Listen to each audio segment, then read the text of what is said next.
ಕೊನೆಗಾಣೋದಿರುವೋ ದುಃಖಗಳು. ಅಲ್ಲಿ ಮನವಿಟ್ಟಗರಣಿಗೆ ಬಿಡದು ಕೋಳಗಳು, ಬಿಡದು ಬಂಧಗಳು. ಗುರುವೇ ಗತಿಯನ್ನು ಮನವೇ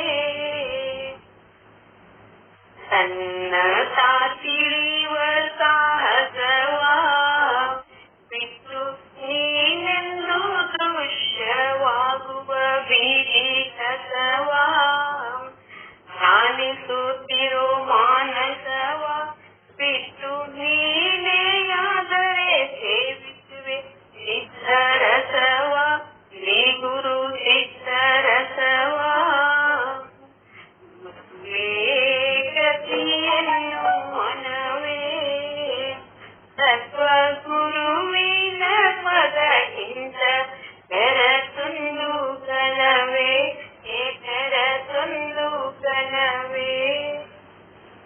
ಗುರು ಇಲ್ಲವದು ಶೂನ್ಯವಲ್ಲ, ಗುರು ಇಲ್ಲವದು ಶೂನ್ಯವಲ್ಲ.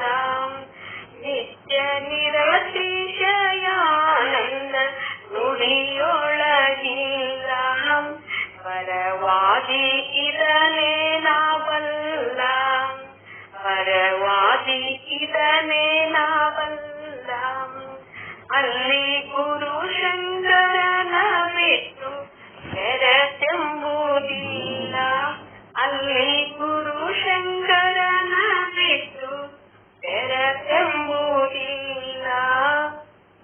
ಗುರುವೇ ಗತಿಯನ್ನು ಮನವೇ ತತ್ವ ಗುರುವಿನ ಪದಕ್ಕಿಂತ ಬೆರತೊಂದು ಗಣವೇ, ಬೆರತೊಂದು ಗಣವೇ. ಗುರುವೇ ಗತಿಯನ್ನು ಮನವೇ, ಗುರುವೇ ಗತಿಯನ್ನು ಮನವೇ.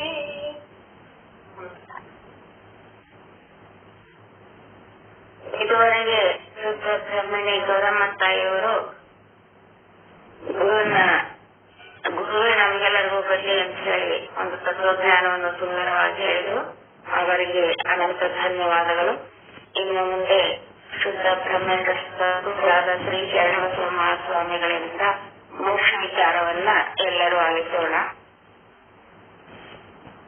ಈಗ ಮೋಕ್ಷ ವಿಚಾರವನ್ನು ನಮಗೆಲ್ಲರಿಗೂ ತಿಳಿಸಿ ಹೇಳಬೇಕಾಗಿ ಸದ್ಗುರುಗಳಲ್ಲಿ ವಿನಂತಿಸುತ್ತೇನೆ.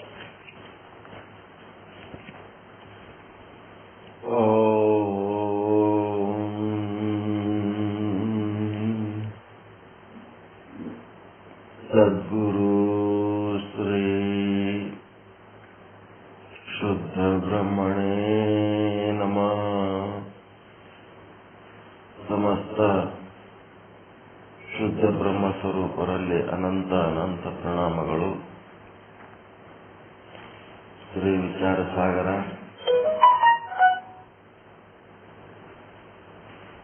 ಸಾಧು ಶ್ರೀ ದಾಸ್ಜಿಯವರ ಕೃತಿ 4ನೇ ತರಂಗ ಉತ್ತಮ ಅಧಿಕಾರಿಯಾದ ತತ್ವದೃಷ್ಟಿಗೆ ಉಪದೇಶ ನಡೆದಿದೆ. ಅದರಲ್ಲಿ 117ನೇ ವಿಷಯಾಂಕ ಬಹಿರ್ಮುಖ ಪುರುಷನಿಗೆ ಏನಾಗಬೇಕಪ್ಪ ಅಂದರೆ ಅಂತರ್ಮುಖ ವೃತ್ತಿಯಲ್ಲಿ ಆನಂದ ತೋರುತ್ತದೆ. ಆನಂದ ಅಂದ್ರೆ ಬ್ರಹ್ಮ, ಆನಂದ ಅಂದ್ರೆ ಸಾಕ್ಷಿ, ಆನಂದ ಅಂದ್ರೆ ಕೂಟಸ್ಥ, ಆನಂದ ಅಂದ್ರೆ ಉಪಯುತ ಚೇತನ. ಆತ್ಮದ ಅಭಾನ ಪಾದಕ ಆವರಣವನ್ನ ನಷ್ಟ ಮಾಡ್ತಾ ಇದ್ದಾರೆ. ಆತ್ಮದ ಅನುಭವವನ್ನ ನಮಗೆ ತಂದು ಕೊಡ್ತಾ ಇದ್ದಾರೆ ಸದ್ಗುರುನಾಥ ಅಂತ ಒಂದು ಭಾಗ್ಯದ ಕ್ಷಣ ನಾವು ಆತ್ಮದ ಅಂತ ಅಂತಿದ್ದೆವು. ಆದರೆ ಆತ್ಮದ ಅನುಭವ ಇದ್ದಿದ್ದಿಲ್ಲ. ಆದ್ರೆ ಈಗ ಆತ್ಮ ಇದ್ದದ್ದಕ್ಕೆ ಇದೆಲ್ಲ ನಡೆದದ. ಏನೆಲ್ಲ ನಡೆದದ್ದೆಲ್ಲ ಆತ್ಮ ಇದ್ರೆ ಸಾಧ್ಯ ಅದ. ಮತ್ತೆ ಏನೆಲ್ಲ ನಡೆದಾಗ ಆತ್ಮವನ್ನ ಹೆಂಗ್ ತಿಳ್ಕೋಬೇಕು ಅನ್ನೋಂಥ ವಿಚಾರ ತುಂಬಾ ಗಹನವಾದ ಗಂಭೀರವಾದ ವಿಷಯವನ್ನ ಅತ್ಯಂತ ಸರಳ ರೀತಿಯಲ್ಲಿ ಹೇಳ್ತಾ ಇದ್ದಾರೆ. ಅಂತರ್ಮುಖ ವೃತ್ತಿಯಲ್ಲಿ ಆನಂದ ತೋರುತ್ತಿದೆ. ಆನಂದ ಅನ್ನೋದು 4 ಶಬ್ದಗಳು. ಸತ್ಚಿತ್ತಾನಂದ ನಿತ್ಯ ಪರಿಪೂರ್ಣ ಹೆಂಗದಲ್ಲ ಹಂಗ 4 ಶಬ್ದಗಳು ಬಂದಾಗನು ಬ್ರಹ್ಮನ ವಿಶೇಷಣ ಅಂತೇಳಿ ಬ್ರಹ್ಮನನ್ನ ಹೆಂಗ್ ತಿಳ್ಕೊತೀರಿ? ಸದ್ರೂಪ ಇದ್ದಾಗ ಬ್ರಹ್ಮ, ಚಿದ್ರೂಪ ಇದ್ದಾಗ ಬ್ರಹ್ಮ, ಆನಂದ ರೂಪ ಇದ್ದಾಗ ಬ್ರಹ್ಮ, ನಿತ್ಯ ಪರಿಪೂರ್ಣ ಇದ್ದಾಗ ಬ್ರಹ್ಮ ಅಂತ ಹೆಂಗ್ ತಿಳ್ಕೊತೀರಿ? ಅದೇ ರೀತಿ ಇಲ್ಲಿ 4 ಶಬ್ದಗಳು. ಒಂದು ಕೂಟಸ್ಥ, ಇನ್ನ ಒಂದು ಸಾಕ್ಷಿ, ಇನ್ನ ಒಂದು ಉಭಯದ ಚೇತನ, ಇನ್ನ ಒಂದು ಬ್ರಹ್ಮ ಅಥವಾ ಪರಬ್ರಹ್ಮ. ಇವೆಲ್ಲನೂ ಅದೇ ವಸ್ತುವಿನ ನಾಮಗಳು. ರವಿ, ಭಾನು, ಸೂರ್ಯ ಅಂತೇಳಿ ನಾನಾ ರೀತಿಯ ಹೆಸರುಗಳನ್ನ ಸೂರ್ಯನಿಗೆ ಕರಿತೀವಿ. ಹೆಸರುಗಳು ಅನೇಕ ಇದ್ರೂ ಅಲ್ಲಿ ಸೂರ್ಯ ಒಬ್ಬನೇ ಅದ. ಅದೇ ರೀತಿ ಇಲ್ಲಿ ಬ್ರಹ್ಮ ಆನಂದ ತೋರುತ್ತದೆ ಅಂತಂದ್ರ ನಿಮ್ಗೆ ಯಾವಾಗ ಆನಂದ ಆಗಿರ್ತದ, ಅವಾಗವಾಗ ಏನ್ ತೋರಿರ್ತದಲ್ಲಿ? ಸರಳವಾಗಿ ಹೇಳ್ಬೇಕಾದ್ರೆ ಆನಂದ ಆಯ್ತಪ್ಪ ನನಗ ಅಂತ ಅನ್ನಿಸ್ತಂದ್ರೆ ಅಲ್ಲಿ ಏನಾಗಿರ್ತದ? ನನಗೆ ಆನಂದ ಬ್ರಹ್ಮದ ಭಾನವಾಗಿರುತ್ತದೆ. ಬ್ರಹ್ಮದ ಭಾನವಾಗಿರುತ್ತದೆ. ಏನಾಗ್ತದಪ್ಪ ಅಂತಂದ್ರೆ ವಿಷಯ ಸುಖದಲ್ಲಿ ಒಂದು ವಿಷಯ ಅನುಭವಿಸುವಾಗ ಒಂದು ಕ್ಷಣ ಮಾತ್ರ ಅದರಲ್ಲಿ ಇದ್ದು ಮತ್ತೆ ಬೇರೆ ಇನ್ನೊಂದು ವಿಷಯ ಬಯಸ್ತಾ ಹೋಗ್ತವೆ. ಯಾಕಂದ್ರೆ ಮೊದಲ ಅನುಭವಿಸಿದ ವಿಷಯದ ಸುಖ ನಷ್ಟ ಆಗ್ತದೆ, ಮತ್ತೆ ಹೊಸ ಅನುಭವ ಬೇಕು ಅನ್ನಿಸ್ತದೆ. ಹಾಗಂತ ನಾವು ವಿಷಯದಲ್ಲೇ ಸುಖ ಇತ್ತು ಅಂತಂದ್ರೆ ಜಗ್ಗಿ ವಿಷಯ ಸಂಗ್ರಹ ಮಾಡಿದ್ರೆ ಅದು ಹೇರಳವಾದ ವಿಷಯ ಸಂಗ್ರಹದಿಂದ ಆನಂದವೇ ಉಂಟಾಗ್ತದಂತ ಗ್ಯಾರಂಟಿ ಇಲ್ಲ. ಅಲ್ಲಿ ಮತ್ತೆ ದುಃಖ ಹೆಚ್ಚಾಗ್ತದ. ಇದು ಕ್ಷಣಿಕವಾಗಿದ್ದು ವಿಷಯ. ಆದ್ರೆ ಇಲ್ಲಿ ಏನದ? ಬ್ರಹ್ಮಾನಂದ ಅದೇ ಆನಂದದಾಗ ಹಂಗೆ ಮುಂದುವರಿಬೇಕು. ಬೇರೆ ಏನು ಬೇಕಾಗಿಲ್ಲಪ್ಪ, ನನ್ಗೇನ್ ಬೇಕು ಅದು ಸಿಕ್ಕದ, ನನಗೆ ಏನ್ ಸಿಕ್ಕದ ಅಷ್ಟೇ ಸಾಕು, ನನಗ ಇದೇ ಬೇಕು ಇದೇ ಸಾಕು ಅನ್ನುವ ರೀತಿಯಲ್ಲಿ ಮನಸ್ಸು ಏನಾಗ್ಬಿಡ್ತದ? ಸೆಟ್ಲ್ ಆಗ್ಬಿಡ್ತದೆ. ಒಂದ್ ಕಡೆ ಸಾಕಪ್ಪ ಅಂತ ಸಂತೃಪ್ತ ಆಗ್ಬಿಡ್ತದೆ. ಅಂತ ಒಂದು ಆನಂದದ ವಿಷಯವನ್ನು ಹೇಳ್ತಾ ಇದ್ದಾರೆ. ಈ ಆನಂದ ಅಂತರ್ಮುಖಿ ಆಗ್ಬೇಕು, ಆತ್ಮ ಸಮ್ಮುಖಿ ಆಗ್ಬೇಕು. ಆವಾಗ ಅದು ಆನಂದ ತೋರ್ತದೆ. ಬಹಿರ್ಮುಖಿಯಾಗಿ ವಿಷಯಾಸಕ್ತನಾಗಿ ಅಂತರ್ಮುಖಿಯಾಗಿ ಆತ್ಮಸಮ್ಮುಖಿ ಆಗಬೇಕು. ಬಿಟ್ಟಿಗೆ ಒಳಗೆ ಏನಾರೇ ಒಂದು ಅಂತರ್ಮುಖಿಯಾಗಿ ಕೆಲಸಕ್ಕೆ ಬರಲಾರ ವಿಷಯವನ್ನ ತಗೊಂಡು ಚಿಂತೆ ಮಾಡೋದು, ದುಃಖ ಪಡೋದು ಅಂತದಾದ್ರೆ ಅದಕ್ಕೆ ಅಂತರ್ಮುಖಿ ಅನ್ನಂಗಿಲ್ಲ. ಆತ್ಮಸಮ್ಮುಖಿ ಆಗಬೇಕು. ಅನಾತ್ಮ ಸಮ್ಮುಖಿ ಆಗಿ ಅಂತರ್ಮುಖಿ ಆದ್ರೆ ಉಪಯೋಗ ಇಲ್ಲ. ಕೆಲಸಕ್ಕೆ ಬರಲಾರ ವಿಷಯದ ಬಗ್ಗೆ ಚಿಂತೆ ದುಃಖ ಅದನ್ನು ಒಳಗೆ ಏನೋ ಕುದಿಲಕತ್ತನ, ಮನ್ಸಿಗೆ ಬಹಳ ಹಚ್ಕೊಂಡನ, ಮನ್ಸಿನಾಗ ಏನದ ಗೊತ್ತಾಗಲ್ದು, ಹಿಂಗಾಗ್ಯದ ಹಂಗಾಗ್ಯದ ಅಂತ ಹೇಳಿ ನಂಬಿರ್ತಾರೆ ನೋಡ್ರಿ. ಅದನ್ನು ಅಂತರ್ಮುಖಿನೇ ಆಗಿರ್ತಾರ. ಅವ್ರೇನ್ ಬಹಿರ್ಮುಖಿಯಾಗಿ ಏನು ಹೇಳ್ತಿರಲ್ಲ. ಒಳಗೆ ಕುದಿತಿರ್ತಾರೆ, ಒಳಗೆ ಸಂಕಟ ಪಡ್ತಿರ್ತಾರೆ, ಒಳಗೆ ದುಃಖ ಪಡ್ತಿರ್ತಾರೆ. ಆ ಅಂತರ್ಮುಖಿ ಅಲ್ಲದು, ಅದು ಅನಾತ್ಮ ಸಮ್ಮುಖಿ. ಅಂತರ್ಮುಖಿಯಾಗಿ ಆತ್ಮ ಸಮ್ಮುಖಿ. ಆತ್ಮದ ಲಕ್ಷಣ ಆನಂದ. ಆನಂದ ದುಃಖ ಆಗಿದ್ರೆ ಅಲ್ಲ. ಮತ್ತು ನಮಗಾದ ಆನಂದ ಹೊರಗಿನ ಯಾವ ವಿಷಯವನ್ನ ಅವಲಂಬಿಸಿರಬಾರದು. ಆತ್ಮವನ್ನೇ ಅವಲಂಬಿಸಿ ಆತ್ಮದ ಆನಂದ ಆಗಬೇಕು. ಅಂಥದ್ದೊಂದು ಸ್ಥಿತಿ ಪ್ರಾಪ್ತಿ ಮಾಡ್ಕೊಳ್ಳೋದಕ್ಕ ಇದು ಹೆಂಗೆ ಕೆಲಸ ಮಾಡ್ತದಪ್ಪ ಅನ್ನೋದ್ರ ಬಗ್ಗೆ ಇದು ಬಹಳ ದೊಡ್ಡ ದೊಡ್ಡ ವಿದ್ವಾಂಸರು ಸೇರಿ ತೆಗೆದುಕೊಂಡ ನಿರ್ಣಯ ವೇದಾಂತ ಸಿದ್ಧಾಂತ. ಇದಕ್ಕೆ ಸಂಬಂಧಪಟ್ಟಂತೆ ಪ್ರತಿಯೊಂದನ್ನ ಸರಿಯಾಗಿ ತಿಳ್ಕೋಬೇಕು. ಇದರೊಳಗೆ ಏನಪ್ಪ ಅಂದ್ರೆ ಎಷ್ಟು ಸಂಶಯ ಇಟ್ಕೋಬಾರ್ದು. ಎಲ್ಲಷ್ಟು ಸಂಶಯ ಇಟ್ಕೊಳ್ಳಾರ್ದಂಗ ಏನಾಗಬೇಕು, ಎಲ್ಲವನ್ನ ಸರಿಯಾಗಿ ತಿಳ್ಕೋಬೇಕು. ಏನಾದರೂ ಸಂಶಯ ಇತ್ತು ಅಂತಂದ್ರೆ ಮೊದಲಾದ ಗುರುವಿಗೆ ಒಯ್ದು ತಿಳಿಸ್ಬೇಕು. ಈ ರೀತಿ ಸಂಶಯ ಬರ್ಲಾಕತ್ತದ್ರಿ ಅಂತ ಗುರುವಾದವರು ಅದನ್ನ ಬಿಡಿಸಿ ಹೇಳ್ತಾರೆ. ಒಂದು ಕೊಟ್ಟರು ದೃಷ್ಟಾಂತ ಏನಪ್ಪ ಅಂದ್ರೆ ಘಟ. ಮತ್ತೆ ಎಂತ ಘಟ? ಜಾಗೃತ ಅವಸ್ಥೆ ಘಟ. ಜಾಗೃತ ಅವಸ್ಥೆ ಘಟದಲ್ಲಿ ನಾವು ಘಟವನ್ನು ವೀಕ್ಷಿಸುವಾಗ ಏನಾಗ್ತದೆ, ನಮ್ಮ ಅಂತಃಕರಣ ವೃತ್ತಿ ಅಂತ ಒಂದು ಆದ. ಅದು ಅಂತಃಕರಣ ವೃತ್ತಿ ಏನದು? ಜ್ಞಾತೃ, ತಿಳ್ಕೋಬೇಕು ಅನ್ನೋದು. ಮುಂದ ಜ್ಞಾತೃ, ನೆಕ್ಸ್ಟ್ ಆ ಕಡೆ ಮುಂದೆ ಹೊರಗ ಘಟ ಅದ. ಅದೇನದು? ಜ್ಞೇಯ. ಜ್ಞಾತೃ ಜ್ಞೇಯ, ಜ್ಞೇಯ ವಸ್ತು, ತಿಳ್ಕೋಬೇಕಾದ ವಸ್ತು. ಈಗೇನಾಯ್ತು, ನಿಮ್ಮ ಅಂತಃಕರಣ ಅದು ವೃತ್ತಿ ಅಂದ್ರೆ ಒಂದು ಶಾವಿಗೆ ಮಾಡ ಹಿಟ್ಟಿಲಿಂತ ಒಂದು ಎಳೆ ಜಗ್ಗಿದ್ರೆ ಹೆಂಗ್ ಹೊರಗೆ ಬರ್ತದ, ಹಂಗ ನಿಮ್ಮ ಅಂತಃಕರಣ ವೃತ್ತಿಲಿ ಅಂತಃಕರಣಲಿಂತ ಒಂದು ಎಳೆ ಹೊರಗೆ ಬರ್ತದೆ. ಇಂದ್ರಿಯ ದ್ವಾರ, ಕಣ್ಣಿನ ಮೂಲಕ ಹೊರಗೆ ಬರ್ತದ, ಕಿವಿ ಮೂಲಕ, ಮೂಗಿನ ಮೂಲಕ, ಯಾವುದೋ ಒಂದು ಇಂದ್ರಿಯದ ಮೂಲಕ ಹೊರಗೆ ಬಂದು ಹೋಗಿ ಏನ್ ಮಾಡ್ತದ, ಅಂತಃಕರಣ ದೇಶದಿಂದ ಆ ವೃತ್ತಿ ಆ ಘಟದ ದೇಶಕ್ಕೆ ಹೋಗ್ತದೆ. ಘಟದ ದೇಶಕ್ಕೆ ಹೋಗಿ ಘಟದ ಸಮಾನ ಆಕಾರ ತಾಳ್ತದೆ. ಹೊರಗಿನ ಬೆಳಕಿನ ಆಧಾರದ ಮೇಲೆ ಹೊರಗಿನ ಬೆಳಕು ಬೇಕಾದ್ರೆ ವೃತ್ತಿ ಕೆಲಸ ಮಾಡ್ಬೇಕಾದ್ರೆ ಹೊರಗಿನ ಬೆಳಕು ಇಲ್ಲ ಅಂತಂದ್ರೆ ಅದು ಮತ್ತೆ ಗಲ್ಲ ಮಾಡ್ತದೆ, ಏನಾದ್ರೆ ಬ್ಯಾರೆ ತಿಳ್ಕೊಂಡ್ಬಿಡ್ತದೆ. ಅದರ ಸಮಾನ ಆಕಾರವಾಗಿ ಎಷ್ಟೊತ್ತಿರ್ತದ, ಘಟದ ಸಮಾನ ಆಕಾರವಾಗಿ ಎಷ್ಟೊತ್ತಿರ್ತದ ಅಷ್ಟ ತನಕ ನಿಮ್ಮ ಅಂತಃಕರಣದಿಂದ ವೃತ್ತಿಯನ್ನು ಹೊರಗೆ ಬಂದದಲ್ಲ, ಆ ವೃತ್ತಿ ಒಳಗಿಂದು ಒಂದು ಚೇತನ ಅದ. ವೃತ್ತಿ ಒಳಗೊಂದು ಚೇತನ ಏನದು?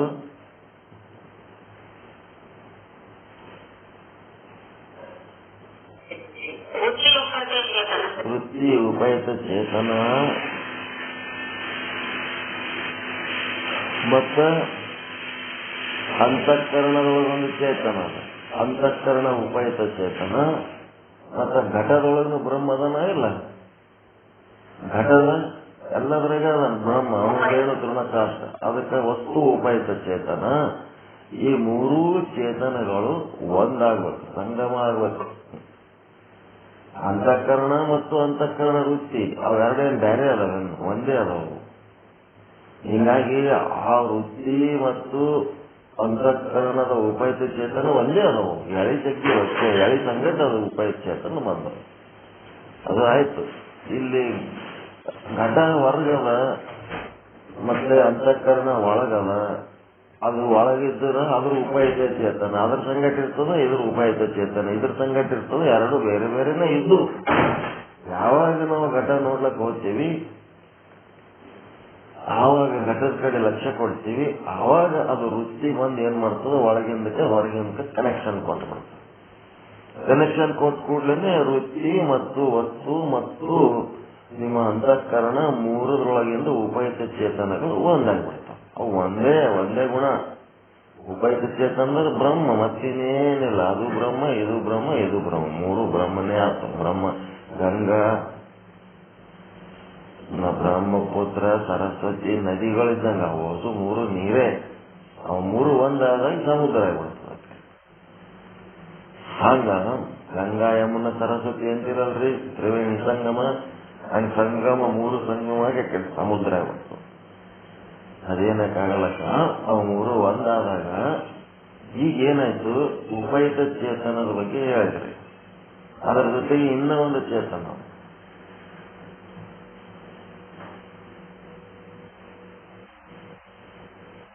ಇದಂ ಘಟ.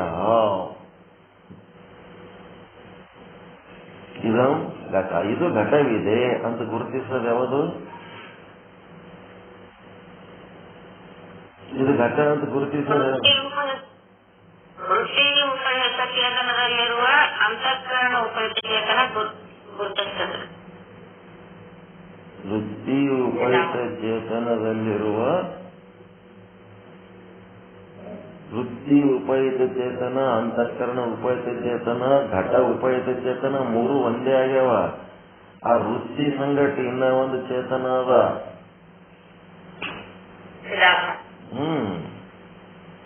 ಚಿದಾಭಾಸ. ಚಿದಾಭಾಸ ಚೇತನ ಹೌದಾ? ಅಲ್ಲ, ಜೀವ. ಆ ಚಿದಾಭಾಸಕ್ಕೆ ಏನಂತಾರ? ಜೀವ ಅಂತಾರ, ಚಿದಾಭಾಸ ಅಂತಾರ, ಆಭಾಸ ಅಂತಾರ, ಕಾಭಾಸ ಅಂತಾರ. ಜಗ್ಗಿ ಎದ್ರೊಳದ ಅದಕ್ಕೂ ಜೀವಕ್ಕ.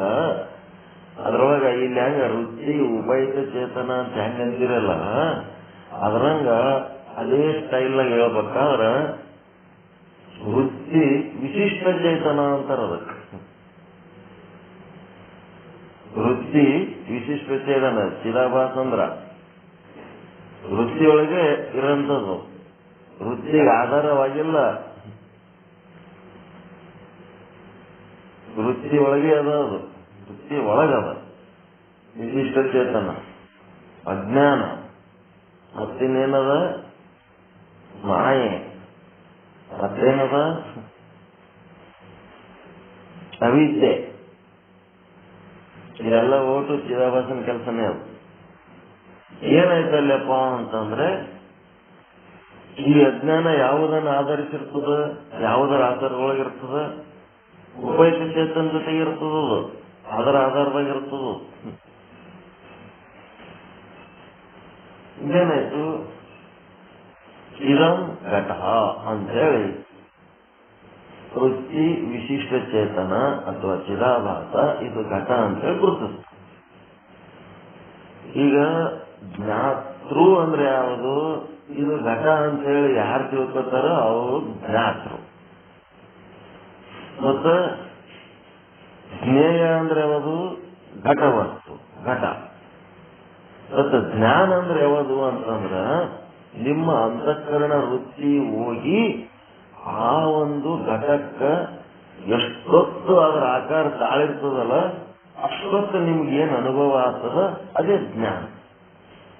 ಘಟದ ಆಕಾರ ತಾಳಿರ್ತದ, ಪಟದ ಆಕಾರ ತಾಳಿರ್ತದ, ರಜ್ಜುವಿನ ಆಕಾರ ತಾಳಿರ್ತದ. ನಿಮ್ಮ ಅಂತಃಕರಣ ಹೋಗಿ ಜಗತ್ತಿನ ಎಲ್ಲ ವಸ್ತುಗಳಲ್ಲಿ ಹೋಗಿ ಆ ವಸ್ತುಗಳ ದೇಶಕ್ಕೆ ಹೋಗಿ ಆ ವಸ್ತುಗಳ ಆಕಾರ ತಾಳ್ತದಲ್ಲ, ಆ ಆಕಾರ ತಾಳಿದ್ದಕ್ಕೆ ಏನಂತಾರ? ಜ್ಞಾನ ಆಗ್ತಾ ಇದೆ ಅಂತ. ಈಗ ನಿಮ್ಮ ವೃತ್ತಿ ಒಂದು ರಾಯಚೂರು ದೇಶಕ್ಕೆ ಬಂದು ನನ್ನ ಹತ್ರ ಬಂದು ನನ್ನ ಬಾಯಿಯಿಂದ ಏನ್ ಶಬ್ದಗಳು ಹೊರಗೆ ಬರ್ತಾವ ಆ ಶಬ್ದದ ಆಕಾರ ತಾಳ್ಯದ. ನಿಮ್ಮ ಕಿವಿ ಒಳಗಿನ ವೃತ್ತಿ, ನಿಮ್ಮ ಅಂತಃಕರಣ ವೃತ್ತಿ ಏನಾಗ್ಯದ? ನಿಮ್ಮ ಊರ್ಲಿಂತ ನೀವು ಕುಂತ ಜಾಗದಲ್ಲಿಂತ ನಮ್ಮ ಊರಿಗೆ ಬಂದು ನಮ್ಮ ದೇಶಕ್ಕೆ ಬಂದದ. ಈಗ ಅದು ಬಂದೇನಾಗ್ಯದ? ನನ್ನ ಬಾಯಿಯಿಂದ ಬರುವ ವಾಕ್ಯಗಳು ಕೇಳಕತ್ತದ. ಹೆಂಗ್ ಕೇಳಕತ್ತದ ಅಂದ್ರೆ ನನ್ನ ವಾಕ್ಯದ ಆಕಾರ ನಿಮ್ಮ ವೃತ್ತಿ ತಾಳೆ. ಎಷ್ಟ ತನಕ ಈ ನನ್ನ ವಾಕ್ಯದ ವೃತ್ತಿ ತಾಳಿ ಅದು ಕೇಳ್ತದ ಅಷ್ಟ ತನಕ ನಿಮಗ ನನ್ನ ಮಾತಿನ ಜ್ಞಾನ ಆಗ್ತದೆ. ಅದ್ರ ಬದಲಿ ನೀವು ಮತ್ತೊಂದೇನ್ರ ಕೆಲಸ ಆಗ್ತಿತ್ತು ಅಂದ್ರೆ ವೃತ್ತಿ ಅದು ಬಿಸಾಕ್ತದ. ಇದ್ಯಾ ಸತ್ಸಂಗ ನಡೆಯುದು ದಿನ ಇರ್ತದ. ನಮ್ಮನೆಗೆ ಬೀಗರು ಬಂದಾರ, ಅವ್ರು ಯಾವಾಗಾರ ಬರ್ತಾರ, ಯಾವಾಗ್ಲೂ ಬರ್ತಾರೇನವ್ರು, ಯಾವಾಗೋ ಬಂದಿರ್ತಾರ. ಇದು ಬಿಡ ಅಂತ ಆ ಕಡೆ ಹೋಗಮ್ಮಂತೇಳಿ ಆ ಕಡೆ ಹೋದ್ರಂದ್ರೆ ಆ ಕಡೆ ಬಿಡ್ತಾರ. ವೃತ್ತಿ ಹಿಂಗಿರ್ತಾವ. ಅದಕ್ಕೇನಾಯ್ತು ಈಗ? ವೃತ್ತಿ ವಿಶಿಷ್ಟ ಚೇತನ ಏನ್ ಮಾಡ್ತು?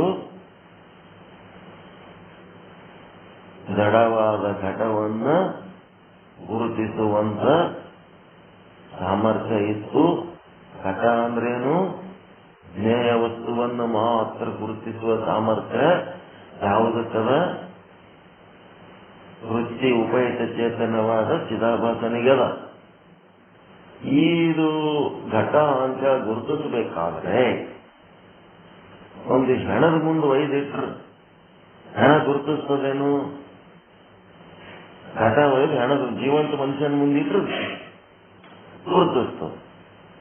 ಅಲ್ಲಿ ಉಪಯುಕ್ತ ಚೇತನ ಇಲ್ಲ, ಅಲ್ಲಿ ಅಂತಃಕರಣ ಇಲ್ಲ, ಅಲ್ಲಿ ಹೆಣದೊಳಗೆ ಬರೀ ಸ್ಥೂಲ ಶರೀರ ಒಂದೇ ಅದು, ಸೂಕ್ಷ್ಮ ಶರೀರ ಇಲ್ಲ ಅಲ್ಲಿ. ಹೀಗಾಗಿ ಅಂತಃಕರಣ ಇಲ್ಲ, ಅಂತಃಕರಣ ವೃತ್ತಿ ಇಲ್ಲ, ಅಂತಃಕರಣ ಉಪಯುಕ್ತ ಚೇತನ ಇಲ್ಲ, ಅಂತಃಕರಣ ಇದು ವೃತ್ತಿ ಉಪಯುಕ್ತ ಚೇತನ ಇಲ್ಲ, ಮತ್ತು ಅಂತಃಕರಣ ವಿಶಿಷ್ಟ ಚೇತನ ಇಲ್ಲ, ವೃತ್ತಿ ವಿಶಿಷ್ಟ ಚೇತನ ಇಲ್ಲ. ಅಂದ್ರೆ ಚಿದಾಭಾಸ ಇಲ್ಲ. ಉಪಯುಕ್ತ ಚೇತನ ಅಂದ್ರ ಬ್ರಹ್ಮ, ವಿಶಿಷ್ಟ ಚೇತನ ಅಂದ್ರೆ ಚಿದಾಭಾಸ. ಈ ರೀತಿ ಇಲ್ಲ. ಇವು ಇಲ್ಲದಕ್ಕ ಘಟ ಅಂತ ಅದಕ್ಕೆ ಹೆಣದಿಂದ ಗುರುತಿಸ್ಲಿಕ್ಕೆ ಸಾಧ್ಯ ಇಲ್ಲ. ಈಗ ಇವು ಮೂರು ಇದು ಘಟ ಅಂತ ನಿಮಗೆ ಗುರುತಿಸ್ಬೇಕಾದ್ರೆ ಅದು ಮೊದಲು ಏನಾಗಿರ್ತದಲ್ಲಿ? ಮೂರು ಉಪಯುಕ್ತ ಚೇತನಗಳು ಒಂದಾಗಿರ್ತಾವ, ಹೊರಗೊಂದಿಟ್ಟು ಬೆಳಕಾಗಿರ್ತದೆ. ಆವಾಗ ನಿಮಗೆ ಘಟದ ಯಥಾರ್ಥ ಜ್ಞಾನ ಆಗ್ತದೆ. ಅಕಸ್ಮಾತ್ ಮೂರು ಉಪಯುಕ್ತ ಚೇತನ ಒಂದಂತೂ ಆಗ್ಯಾವ, ಆದ್ರೆ ಒಳಗೆ ಬೆಳಕಿಲ್ಲದ ಕಾರಣ ಅದೇನ್ ಮಾಡ್ತದ? ಘಟದ ಬದಲಿ ಬೇರೆ ಏನೋ ಆದಂತ ತಿಳ್ಕೊತದ. ಏನು ಬೇರೆ ತಿಳ್ಕೊತದ? ತನ್ನ ಅನುಭವದ ಪ್ರಕಾರ ಘಟದಂಗೆ ಇನ್ನೊಂದು ಏನಾರ ವಸ್ತು ಇತ್ತಂದ್ರೆ ತಂತ ತಿಳ್ಕೊತದ. ಅದಕ್ಕೆ ಅವ್ರು ಏನ್ ಮಾಡ್ಯಾರ? ಘಟದ ಒಂದು ಬೆಳಕಿರ್ಲಾರ್ದಾಗ ತಾನು ತಿಳ್ಕೊಂಡದ್ದಕ್ಕೂ ಪ್ರಾತಿಭಾಷಿಕ ಸತ್ಯ ಅಂತಾರ. ಮತ್ತ ಅದು ಹೆಂಗಿರ್ತದ? ಉದಾಹರಣೆ ಅಂದ್ರೆ ಕನಸಿನೊಳಗಿರುವ ವಸ್ತುಗಳು ಹೆಂಗಿರ್ತವ ಹಾಗಿರ್ತದ ಅಂತೇಳಿ ಸ್ವಪ್ನಾವಸ್ಥೆಗೂ ಮತ್ತು ಈ ಜಾಗೃತಾವಸ್ಥೆಯಲ್ಲಿದ್ರೂ ಸಹಿತ ಬೆಳಕಿರ್ಲಿಲ್ಲ ಅಂದ್ರೆ ಏನಾರ ಕಾಣಿಸ್ತಿತ್ತು ಅಂದ್ರ ಅದು ಹಾಗೆ ಏನಾರ ತಾನೇ ತಿಳ್ಕೊತಿತ್ತು ಅಂದ್ರೆ ಅದು ಯಾವ ವಸ್ತುಗಳದ? ಕಲ್ಪಿತ ವಸ್ತುಗಳು ಏನದವಲ್ಲ, ಸ್ವಪ್ನದ ವಸ್ತುಗಳು ಮತ್ತು ಬೆಳಕಿಲ್ಲದಕ್ಕೆ ನಮ್ಮದು ನಾವೇ ಮಾಡಿಕೊಂಡಂತ ಕಲ್ಪಿತ ವಸ್ತುಗಳು ಏನದವಲ್ಲ, ಇವೆಲ್ಲ ಪ್ರಾತಿಭಾಷಿಕ ಸತ್ಯಕ್ಕೆ ಸಂಬಂಧಪಟ್ಟಂತವದವ ಅಂತ ಹೇಳಕತ್ತಾರ. ಅದಕ್ಕಿನ್ನ ಅವರು ಬೆಳಕು ಕತ್ತಲೆಗೆ ಹೋಗೋದಕ್ಕಿಂತ ಮೊದಲು ದೃಷ್ಟಾಂತನೇ ಚಂದ ಹೇಳಿದ್ರು. ಏನ್ ಹೇಳಿದ್ರು?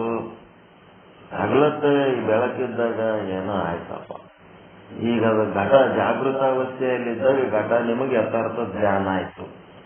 ಅದು ಹೆಂಗಾಯ್ತು ಅನ್ನೋದು ಹೇಳಿದ್ರು. ಹೇಳಿದ್ಮೇಲೆ ಮುಂದ ಅದೇ ಘಟ ನಿಮ್ ಕನಸಿನಾಗ ಬಂದದ. ಈಗ ಘಟ ಕನಸಿನಾಗ ಬಂದಾಗ ಇನ್ನೇನ್ ಮಾಡ್ಬೇಕು?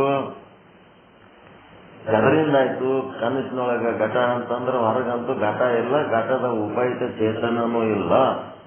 ಈಗ ಅಲ್ಲಿರೋದು ಎರಡು ವಸ್ತು, ಅಂತಃಕರಣ ಉಪಯುಕ್ತ ಚೇತನ ಮತ್ತ ಅಂತಃಕರಣ ವಿಶಿಷ್ಟ ಚೇತನ. ಅಂತಃಕರಣ ವಿಶಿಷ್ಟ ಚೇತನ ಅಂದ್ರೆ ಜೀವ, ಅಂತಃಕರಣ ಉಪಯುಕ್ತ ಚೇತನ ಅಂದ್ರೆ ಬ್ರಹ್ಮ. ನೆಕ್ಸ್ಟ್ ಏನಾಯ್ತು? ವೃತ್ತಿ, ಅದು ಏನದ? ಅಂತಃಕರಣ ಮತ್ತು ಅದು ವೃತ್ತಿ ಪ್ಲಸ್ ವೃತ್ತಿ ಉಪಯುಕ್ತ ಚೇತನ, ವೃತ್ತಿ ವಿಶಿಷ್ಟ ಚೇತನ. ಈಗಿಲ್ಲಿ ವೃತ್ತಿದ ಏನ್ ಕೆಲಸ? ಅದು ಒಳಗಿಂದ ಹೊರಗೆ ಬರ್ಬೇಕಾದ್ರೆ ಅಷ್ಟೇ ಅದರದ್ದು ಕೆಲಸ. ಈಗ ವೃತ್ತಿನ ಏನು ಕೆಲಸ ಇಲ್ಲ. ಈಗ ಅಂತಃಕರಣದ ವೃತ್ತಿ ಎಲ್ಲಿ ಲೀನಾಗ್ಯದ? ಅಂತಃಕರಣದೊಳಗೆ ಅದ. ಈಗ ಆ ವೃತ್ತಿಗೆ ನಾನಾ ರೀತಿಯಾದಂತ ಅನುಭವಗಳು, ಜಗತ್ತಿನಾಗ ಎಷ್ಟು ವಸ್ತುಗಳು ನೋಡಿವಿ ಅಷ್ಟು ವಸ್ತುಗಳ ಆಕಾರ ತಾಳಿದ್ದು ಅದಕ್ಕೊಂದು ಅನುಭವ ಅದ. ಈಗ ಅದು ಘಟ ಏನಾಗ್ಯದ? ಕನಸಿನಾಗ ಬಂದ್ಬಿಟ್ಟದ. ಕನಸಿನಾಗ ಬಂದ್ಮೇಲೆ ಅಲ್ಲಿ ಏನದ? ಘಟನೆ ಇಲ್ಲ ಅಂದ್ಮೇಲೆ ಘಟದ ಉಪಯುಕ್ತ ಚೇತನ ಇಲ್ಲ. ಮತ್ತೆ ಈಗ ಘಟ ತೋರ್ತಾ ಇದೆ, ಮತ್ತ ಘಟದ ಜ್ಞಾನ ನಿಮಗಾಗ್ತಾ ಇದೆ.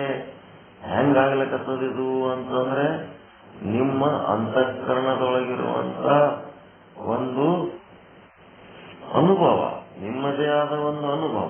ಯಾವುದು? ಇದೆ ವಿಶಿಷ್ಟ ಚೇತನ ಚಿದಾಭಾಸ. ಅವಿದ್ಯೆ ಏನದಲ್ಲ ಅವಿದ್ಯೆ. ಆ ಅವಿದ್ಯೆ ಏನ್ ಮಾಡ್ತದಪ್ಪ ಅಂತಂದ್ರೆ ಅದರೊಳಗೆ 2 ಗುಣಗಳದಾವ. ಎಂತ ಗುಣಗಳು? ಅವಿದ್ಯೆಯಲ್ಲಿರುವ 2 ಗುಣಗಳು, ಒಂದು ತತ್ವಗುಣ, ತಮೋಗುಣ. ಕನಿಷ್ಠನೊಳಗೆ ಏನಾಗ್ಯದ, ನಿಮ್ಮ ಅವಿದ್ಯೆ ಒಳಗೆ ನಿಮ್ಮ ಅಂತಃಕರಣದೊಳಗಿರುವಂತ ಅವಿದ್ಯೆ, ಆ ಅವಿದ್ಯೆ ಒಳಗಿರುವಂತ 2 ಗುಣಗಳು, ಸತ್ವಗುಣ, ತಮೋಗುಣ. ಮತ್ತು ಆ ಅಂತಃಕರಣ ಯಾವುದನ್ನು ಆಧರಿಸದ? ಅಂತಃಕರಣ ಉಪಯುಕ್ತ ಚೇತನವನ್ನು ಆಧರಿಸದ. ಅದಕ್ಕೆ ಅಂತಃಕರಣ ಉಪಯುಕ್ತ ಚೇತನದೊಳಗ ಅಂತಃಕರಣ, ಅಂತಃಕರಣದೊಳಗ ಅವಿದ್ಯೆ. ಯಾಕಂದ್ರೆ ಚೈತನ್ಯವನ್ನೇ ಆಧರಿಸಿರ್ತದೆ. ಮತ್ತೆ ಆ ಅವಿದ್ಯೆ ಒಳಗ 2 ಗುಣಗಳು, ಒಂದು ಸತ್ವಗುಣ, ಇನ್ನೊಂದು ತಮೋಗುಣ. ಈ ತಮೋಗುಣ ಏನ್ ಮಾಡ್ತದ ಅಂದ್ರೆ ಘಟದ ಆಕಾರ ತಾಳ್ತದ. ಕನಸಿನಾಗ ಏನೇನು ವಸ್ತು ಬರ್ತಾವ ಎಲ್ಲ ವಸ್ತುವಿನ ಆಕಾರ ತಾಳ್ತದ, ಎಲ್ಲ ವಸ್ತುವಿನ ಆಕಾರ. ಕನಸಿನೊಳಗೆ ಅದು ಮಾಡೋ ಕೆಲಸನೇ ಅದೇ. ಆ ವಸ್ತುವಿನ ಆಕಾರ ತಾಳಿದಾಗ ನಿಮ್ಮ ಅಂತಃಕರಣ ವೃತ್ತಿ ಏನ್ ಮಾಡಕತ್ತದಲ್ಲಿ, ಆ ಆಕಾರ ತಾಳಿದ್ದಕ್ಕ ಅಲ್ಲಿ ವೃತ್ತಿ ಹೊರಗೇನು ಬಂದಿಲ್ಲ.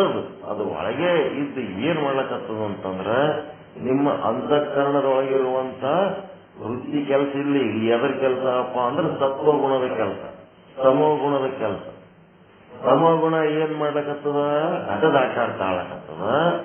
ಮತ್ತ ಸತ್ವಗುಣ ಏನ್ ಮಾಡ್ಯದ?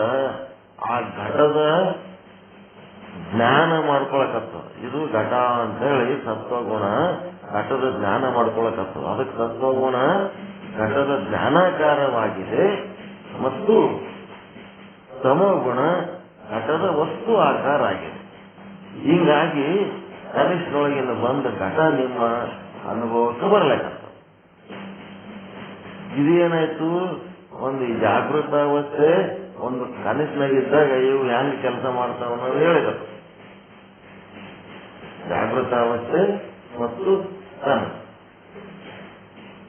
ಇಲ್ಲಿ ಕನಸು ಅನ್ನೋನ ಕನಸಿನಾಗ ಒಳ್ಳೆ ವಿಚಾರಗಳು, ಒಳ್ಳೆ ಮಾತುಗಳು, ಒಳ್ಳೆ ಆಲೋಚನೆಗಳು, ಆ ರೀತಿ ಜೀವನ ಮಾಡಿದೆವು ಅಂತಂದ್ರೆ ಕನಸಿನಾಗ ಏನು ಅಂತವು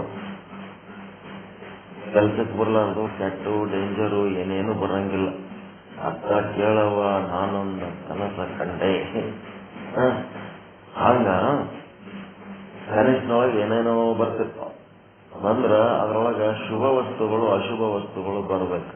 ಅದ್ರೊಳಗೆ ಶುಭ ವಸ್ತುಗಳೇ ಬರ್ಬೇಕಾದ್ರೆ ನಮ್ಮ ಆಲೋಚನೆ, ಮಾತು, ಕೃತಿಗಳೆಲ್ಲ ಶುಭಕರವಾಗಿದ್ರೆ ಶುಭ ವಸ್ತುಗಳು, ಅಶುಭಕರವಾಗಿತ್ತು ಅಂದ್ರೆ ಅಶುಭ ವಸ್ತುಗಳು.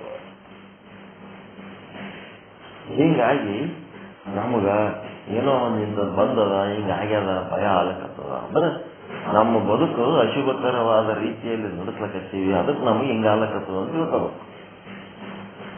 ನೆಕ್ಸ್ಟ್ ಏನಾಗಬೇಕು? ಏನ್ ಬಂತಪ್ಪ ಅಂದ್ರೆ ಈಗ ನಮಗೆ ಅತ್ಯಂತ ಶ್ರೇಷ್ಠವಾದ ಉದಾಹರಣೆ ಯಾವಾಗ ಕೊಟ್ಟಾರ? ಕನಸು ಇಲ್ಲ, ಜಾಗೃತದಲ್ಲೇ, ಜಾಗೃತ ಅವಸ್ಥೆಯಲ್ಲೇ ಬೆಳಕಿಲ್ಲದಕ್ಕ. ಬೆಳಕಿದ್ದಾಗ ಜೀವನ ಯಥಾರ್ಥ ಜ್ಞಾನ ಆಗ್ತದ. ಹೆಂಗಾಗ್ತದ? ಬೆಳಕದ, ಹಗ್ಗ ಬಿದ್ದದ. ಹಗ್ಗಕ್ಕೆ ಹಗ್ಗ ಅಂತ ಗುರುತಿಸ್ಬೇಕಾದ್ರ ಹಗ್ಗದೊಳಗೊಂದು ಉಪಯುಕ್ತ ಚೇತನ ಅದ. ನಿಮ್ಮ ಅಂತಃಕರಣ ನಿಮ್ಮ ಒಳಗದಲ್ಲ, ಶರೀರದ ಒಳಗ. ಆ ಶರೀರದ ಒಳಗೊಂದು ಉಪಯುಕ್ತ ಚೇತನ ಅದ, ಅಂತಃಕರಣ ಉಪಯುಕ್ತ ಚೇತನ. ಅವೆರಡಕ್ಕ ಕನೆಕ್ಷನ್ ಕೊಡೋದೇವದು ವೃತ್ತಿ. ವೃತ್ತಿ ಉಪಯುಕ್ತ ಚೇತನ ಅದ. ಆ 3 ಉಪಯುಕ್ತ ಚೇತನಗಳು ಸಂಗಮಿಸಿದಾಗ ಏನಾಗ್ತದ? ಒಂದು ಕೆಲಸ, ನಿಮ್ಮ ವೃತ್ತಿ ಒಳಗಿರುವಂತ ವಿಶಿಷ್ಟ ಚೇತನ ರೂಪವಾದಂತಹ ಚಿದಾಭಾಸ ಏನ್ ಮಾಡ್ತದ? ಹಗ್ಗ ಎನ್ನುವ ಒಂದು ಜಡ ವಸ್ತುವನ್ನು ಅದು ಗುರುತಿಸ್ತದೆ. ಹಗ್ಗ ಏನು? ಜ್ಞೇಯ ವಸ್ತು. ಆ ಹಗ್ಗದ ಆಕಾರ ತಾಳ್ತದಲ್ಲ, ಹೋಗಿ ನಿಮ್ಮ ವೃತ್ತಿ ರಜ್ಜುವಿನ ಆಕಾರ ತಾಳಿ ಅದರ ಜ್ಞಾನ, ಇದು ಹಗ್ಗ ಅಂತ ಗುರುತಿಸ್ಬರ್ತದಲ್ಲ, ಅದೇನು ನಿಮಗೆ ವಸ್ತು, ಯಾವ ವಸ್ತು ಅಂತ ಅನ್ನಿಸ್ತದ ಆ ವಸ್ತು ನಿಮಗೆ ಆಗೋದು ಜ್ಞಾನ. ಮತ್ತೆ ಇದು ಜ್ಞಾನ ಯಾರು ಹೇಳಕತ್ತದ? ನಿಮ್ಮೊಳಗಿರುವ ಅಂತಃಕರಣಕ್ಕೆ ಆಗ್ಲಿಕ್ಕತ್ತದ ಅದ್ರ ಬಗ್ಗೆ ಜ್ಞಾನ. ಹೀಗಾಗಿ ನಿಮ್ಮ ಅಂತಃಕರಣ ಒಳಗಿರುವಂತಹ ಉಪಯುಕ್ತ ಚೇತನ ಏನದಲ್ಲ ಅದು ಜ್ಞಾತೃ. ತಿಳ್ಕೋಬೇಕನ್ನೋದು ಜ್ಞಾನ ಯಾರಿಗೆ ಆಗ್ಲಕತ್ತ? ನಿಮ್ಮ ಒಳಗಿನವನಿಗೆ ಆಗ್ಲಕತ್ತ. ಅಂತಃಕರಣದೊಳಗೆ ಹೋಗಿ ಅದೇನ್ ನಿಮ್ಮ ಅಂತಃಕರಣಕ್ಕೊಂದು ಕ್ಯೂರಿಯಾಸಿಟಿ ಅದಲ್ಲ, ಅದೇ ಜ್ಞಾತೃ. ಅದು ಅಂತಃಕರಣ ಉಪಯುಕ್ತ ಚೇತನವಾಗಿರ್ಬೋದು, ಅಂತಃಕರಣವಾಗಿರ್ಬೋದು. ಒಟ್ಟು ತಿಳ್ಕೋಬೇಕಂದ್ರೆ ನಿಮ್ಮೊಳಗೊಂದು ಕುತೂಹಲ ಅದಲ್ಲ, ಅದೇ ಜ್ಞಾತೃ. ಯಾರಿಗೆ ಆಗ್ಲಕತ್ತದ ಅಂದ್ರ ಜ್ಞಾತೃವಿಗೆ ಆಗ್ಲಕತ್ತದ. ಏನ್ ಆಗ್ಲಕತ್ತದ? ಜ್ಞಾನ ಆಗ್ಲಕತ್ತದ. ಎದರ್ದಾಗ್ಲಕತ್ತದ? ಜ್ಞೇಯದ್ದಾಗ್ಲಕತ್ತದ. ಈ ರೀತಿ ಜ್ಞಾತೃ ಜ್ಞಾನ ಇಲ್ಲಿ ಏನಾಯ್ತಪ್ಪ ಅಂದ್ರೆ ಎಚ್ಚರ ಎದಿರೀಗ ಕನಸಿಲ್ಲ, ಏನೂ ಇಲ್ಲ, ಎಚ್ಚರ ಎದಿರಿ ಹಗ್ಗದ ಯಥಾರ್ಥ ಜ್ಞಾನ ಆಯ್ತು. ಬೆಳಕಿರೋದಕ್ಕೆ ಏನಾಯ್ತಪ್ಪ ಅಂತಂದ್ರೆ ಅದು ಮಂದಗತ್ತಲೆ ಇದ್ದದಕ್ಕ ಹಗ್ಗ ಅಂತನೂ ಕಾಣವಲ್ದು, ಮತ್ತೆ ಬೇರೆ ಏನಂತೂ ಕಾಣವಲ್ದು. ನಮ್ಮ ಅಂತಃಕರಣಕ್ಕೆ ನಾನಾ ರೀತಿ ಅನುಭವಗಳದವ. ಆ ಅನುಭವದ ಪ್ರಕಾರ ಹಿಂಗ ದುಂಡಗೆ ಉದ್ದಕ್ಕೆ ಈ ರೀತಿ ಸುರುಳಿಸಿಕೊಂಡು ಕೂತಿತ್ತು, ಹರಿದಾಡ್ಲಕತ್ತಿತ್ತು. ಏನೋ ಅಂತಂದ್ರ ಇದು ಹಿಂಗಿದ್ರೆ ಇದು ಕಾವಂತರ ಅಂತ ತಿಳ್ಕೊ. ಈಗೇನದ ಘಟ ಮತ್ತು ಘಟದ ಉಪಯುಕ್ತ ಚೇತನ ಹೊರಗದ, ಘಟ ಅಲ್ಲ, ರಜ್ಜು, ಹಗ್ಗ. ಬೆಳಕಿದ್ದಾಗ ಯಥಾರ್ಥ ಜ್ಞಾನ ಹೆಂಗಾಗ್ತದ ಗೊತ್ತಾಯ್ತು ನಿಮಗೆ. ಚಿದಾಭಾಸನ ಹೋಗಿ ಅದರ ವೃತ್ತಿ ಆಕಾರಕ್ಕಾದಾಗ ಇದು ಘಟ ಅಂತ ತಿಳ್ಕೊತಾನಂತ ಇದು ಪಕ್ಕ ಗೊತ್ತಾಯ್ತು. ಈಗ ಬೆಳಕಿಲ್ಲದಾಗ ಅದು ಇದು ಹಾವು ಅಂತ ತಿಳ್ಕೊತ. ಹಗ್ಗ ಎಂದರೆ ಹಾವಾಗ್ಯದೇನು? ನಿಮಗೆ ಹಾವು ಅಂತ ಗೊತ್ತಾಗೋದಕ್ಕಿಂತ ಮೊದಲು ಏನಾರ ಹಾವಾಗಿತ್ತ? ಮತ್ತೆ ನಿಮಗಿದು ಹಾವು ಅಂತ ಅನಿಸಿದಾಗ ಕತ್ತಲದಾಗ ಒಂದಗತ್ತಲೆಯಲ್ಲಿ ಅವಾಗ ಏನಾರ ಹಾವಾಗಿತ್ತ? ಮತ್ತೆ ಬೆಳಕು ಮಾಡಿದ್ಮೇಲೆ ಅವಾಗಾರ ಹಾವಾಗಿತ್ತ? ಯಾವಾಗ ಇಲ್ಲದ ಹಾವು, ಯಾವಾಗ್ಲೂ ಇಲ್ಲದ ಹಾವಿಗೆ ನಾವೇನ್ ತಿಳಿದೀವಿ ಇಲ್ಲಿ ತನಕ? ಹಾವಿಗೆ ಅಧಿಷ್ಠಾನ ಯಾವುದು? ಹಗ್ಗ ಅನ್ಕೊಂಡಿವಿ ಇಲ್ಲಿ ತನಕ. ಹಾವಿಗೆ ಅಧಿಷ್ಠಾನ ಹಗ್ಗ ಅಲ್ಲ. ಯಾವಾಗ ಅಧಿಷ್ಠಾನ ಆಗ್ಯದ ಹಾವಿಗೆ? ಎಂದೂ ಆಗಿಲ್ಲ. ಹಾವಿಗೆ ಅಧಿಷ್ಠಾನ ಅಂತ ಅದು ಎಂದೂ ಆಗಿಲ್ಲ. ಹಗ್ಗ ತನ್ನ ಪಾಡಿಗೆ ತಾನದ. ಅಧಿಷ್ಠಾನ ಅಂದ್ರೆ ಆಧಾರವ. ಹೀಗೆ ಹಾವಿಗೆ ಅಧಿಷ್ಠಾನ ಯಾವದಂದ್ರ ಅದು ನಿಮ್ಮೊಳಗೆ ಅದ. ನಿಮ್ಮ ಅಂತಃಕರಣ ವೃತ್ತಿ ಏನದಲ್ಲ, ನಿಮ್ಮ ಅಂತಃಕರಣದೊಳಗೆ ಅವಿದ್ಯೆ ಏನದಲ್ಲ, ಆ ಅವಿದ್ಯೆ ಏನಾಗ್ತದ? ಎರಡು ಭಾಗ ಅದ ಅದ್ರೊಳಗೆ. ಅವಿದ್ಯೆ ಒಳಗೆ ಒಂದು ಸತ್ವಗುಣ, ಇನ್ನ ಒಂದು ತಮಗುಣ. ಯಾವಾಗ ಕತ್ತಲಲ್ಲಿ ಕಂಡ ಸರ್ಪಕ್ಕೆ ಆ ಅವಿದ್ಯೆಯ ತಮಗುಣ ಏನ್ ಮಾಡ್ತದ? ಸರ್ಪದ ಆಕಾರ ತಾಳ್ತದ. ಅದೇ ಅವಿದ್ಯೆಯ ಸತ್ವಗುಣ ಏನ್ ಮಾಡ್ತದ? ಸರ್ಪದ ಜ್ಞಾನ ಹೊಂದುತ್ತದೆ. ಸರ್ಪದ ಜ್ಞಾನ ಹೊಂದುತ್ತದೆ. ಹೀಗಾಗಿ ಆ ಸರ್ಪದ ಜ್ಞಾನಾಕಾರ, ಸರ್ಪದ ವಸ್ತುವಿನ ಆಕಾರ ಎರಡು ನಿಮ್ಮ ವೃತ್ತಿನೇ ತಾಳಿದ. ನಿಮ್ಮ ವೃತ್ತಿ ತಾಳಿದ ಹಾವು ಎನ್ನ ಅಭಿಪ್ರಾಯಕ್ಕ ಆ ಹಗ್ಗಕ್ಕ ಸಂಬಂಧನೇ ಇಲ್ಲ. ಹೌದಾ? ಇಲ್ಲ.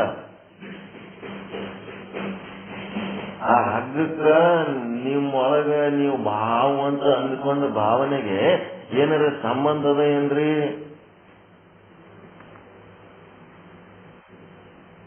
ಹಾಗೇನ್ರಿ? ಹಗ್ಗಕ್ಕ ಹಾವಿಗೆ ಏನಾರ ಸಂಬಂಧದ ಏನು? ನಾ ಹಾವಾಗಿಲ್ಲ ಎಂದರೆ ನೀವೇ ಅನ್ಕೊಂಡಿರ? ಇಲ್ಲ. ಅದು ಹಾವ ಮತ್ತು ಹಾವಿನ ಜ್ಞಾನ. ಹಾವು ಎದರ್ಲೆ ಆಗ್ಯದ? ತಮೋಗುಣ. ನಿಮ್ಮ ಅಂತಃಕರಣ ವೃತ್ತಿಯೊಳಗಿರುವಂತಹ ಅವಿದ್ಯೆಯ ತಮೋಗುಣವೇ ಹಾವಿನ ಆಕಾರ ತಾಳ್ಯದ.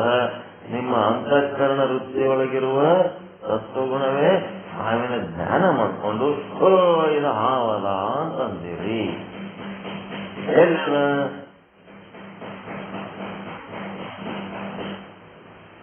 ಹಾವಿನ ಅಭಿಪ್ರಾಯ ಎಲ್ಲ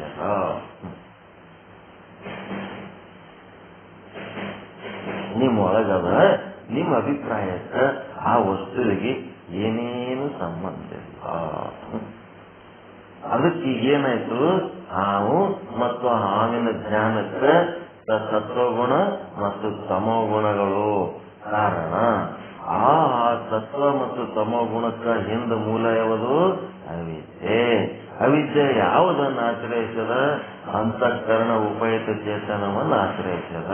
ಹೀಗಾಗಿ ಹಾವಿಗೆ ನಿಮ್ಮ ಅಂತಃಕರಣ ಉಪಯುಕ್ತ ಚೇತನವೇ ಅಧಿಷ್ಠಾನವಾಗಿದೆ ಹೊರತು ರಜ್ಜು ಉಪಯುಕ್ತ ಚೇತನ ಇಲ್ಲ.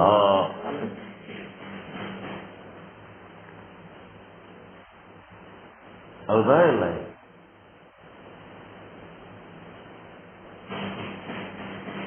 ನಿಮ್ಮ ಅಂತಃಕರಣದೊಳಗಿರುವಂತ ಅವಿದ್ಯಾ ವೃತ್ತಿ ಮಾಡಿಕೊಂಡಂತ ಕೆಲಸಗಳು ಈ ಜಗತ್ತಿನೊಳಗೆ ನಾನಾ ರೀತಿ ಸಂಬಂಧಗಳು ಹೊಂದಿರಿ.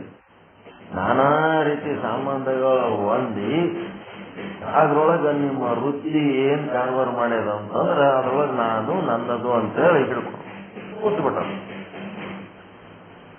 ಅದು ನಿಮ್ಮ ಹತ್ರ ಹಾಕೊಂಡ.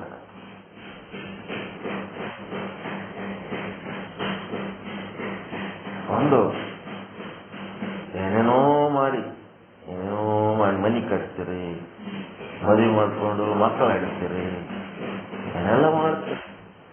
ಏನೆಲ್ಲ ಮಾಡಿದಾಗ ಇದು ನನ್ನ ಮಗ, ಇದು ನನ್ನ ಮಗ ಅಂತೇಳಿ ಇಟ್ಕೊಂಡು ಕೂತ್ಬಿಟ್ರಿ. ಯಾವ್ದದು? ನಿಮ್ಮ ವೃತ್ತಿ ಒಳಗಿರುವಂತ ಒಂದು ತಮೋಗುಣದ್ದು ಸತ್ವಗುಣದ್ದು ಏನೋ ಒಂದು ಇಟ್ಕೊಂಡು ಅಲ್ಲಿ ಇಟ್ಕೊಂಡ್ರಿ. ಅದು ಮಗ ಅನ್ನೋದು ಏನದ? ನಿಮ್ಮ ಅಂತಃಕರಣದೊಳಗದ. ಏನು ಹೊರಗಿರ ವಸ್ತುಗೆ ಏನಾರ ಸಂಬಂಧ ಅದ ರೀ? ಆ ವಸ್ತು ಹಗ್ಗ ಇದ್ದಂಗದ. ಅದರ ಮ್ಯಾಲ ನೀವು ಮಗ ಅಂತೇಳಿ ಇಟ್ಕೊಂಡಿದ್ರಲ್ಲ, ಅದು ಏನದ? ಹಾವು ಮತ್ತು ಹಾವಿನ ಜ್ಞಾನ ಇದ್ದಂಗದ. ತಿಳಿದ್ರೆ ಒಂದು ವಸ್ತುವನ್ನು ನೀವು ಆಡಬೇಕು. ಪ್ರಕೃತಿ ನಿಯಮದ ಪ್ರಕಾರ ಗಂಡು ಹೆಣ್ಣು ಕೂಡೊಂದು ಮದುವೆ ಮಾಡ್ಕೊಂಡು ಸಮಾಜದ ದೃಷ್ಟಿ ಒಳಗೆ ಒಂದು ಮಗ ಆಡಬೇಕು. ಆಡಿದ ಕೂಡಲೇನೆ ಅದು ನನ್ನ ಮಗ ಅಂತೇಳಿ ಇಟ್ಕೊಂಡು ಕೂತಿರಲ್ಲ, ಅದು ಹಗ್ಗದಾಗ ಕಂಡ ಹಾವಿದ್ದಂಗ ಅಷ್ಟೇ. ಹಾವಿನ ಅಭಿಪ್ರಾಯ ಎಲ್ಲಿ ಅದದು? ನಿಮ್ಮೊಳಗವ. ಮನಿ ನನ್ನದು, ರೊಕ್ಕ ನನ್ನದು, ರೂಪಾಯಿ ನನ್ನದು, ಇದೆಲ್ಲ ವಸ್ತುದ್ರ ಮೇಲೆ ನಿಮ್ದೊಂದು ಅಧಿಕಾರ ಇಟ್ಕೊಂಡಿರಲ್ಲ. ಅದು ಏನದು? ಹಾವಿದ್ದಂಗೆ ಯಾವ್ದ ಇಲ್ಲ.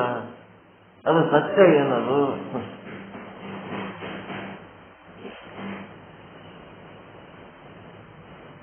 ಸತ್ಯ ಅದೇನ್ರಿ ಅದು?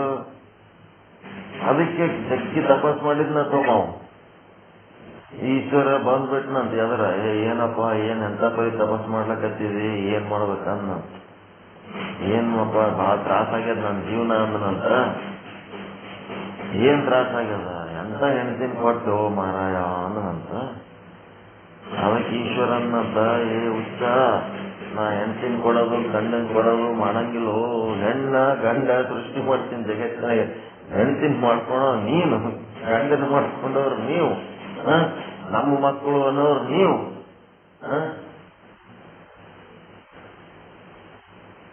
ನಾನು ಹೆಣ್ಣ ಗಂಡ ಅಷ್ಟೇ ಸೃಷ್ಟಿ ಮಾಡೋ ಅಷ್ಟೇ. ಅವಕ್ಕೆಲ್ಲ ಸಂಬಂಧಗಳ ಭಾವನೆಗಳು ಇಟ್ಕೊಂಡು ಬೆಳೆಸ್ಕೊಂಡವ್ರು ನೀವು. ಆ ಭಾವನೆಗಳೆಲ್ಲ ಎಲ್ಲಿದವು? ನಿಮ್ಮ ವೃತ್ತಿ ಒಳಗಿರುವ ಅಜ್ಞಾನ. ಅಜ್ಞಾನದ ಕಾರಣ ನಿಮ್ಗೇನಾಗ್ತದ? ಸಂಬಂಧಗಳ ಮೇಲೆ ಅಟ್ಯಾಚ್ಮೆಂಟ್ ಬರ್ತದೆ. ಆ ಅಜ್ಞಾನ ಯಾವುದನ್ನ ಆಶ್ರಯಿಸದ? ನಿಮ್ಮ ಅಂತಃಕರಣ ವೃತ್ತಿ ಒಳಗಿರುವಂತ ಉಪಯುಕ್ತ ಚೇತನವನ್ನು ಆಶ್ರಯಿಸದು. ಹೀಗಾಗಿ ಅವ್ರಿಗೆ ಏನಾರ ಆಯ್ತು, ಯಾರಿಗಾರ ನಿಮ್ಗೆ ಬೇಕಾದ ವಸ್ತುವಿಗೆ ಏನಾರ ಆಯ್ತು ಅಂದ್ರೆ ಭಯಂಕರ ತ್ರಾಸ ಆಗ್ತದೆ. ಯಾಕಾಗ್ತದ?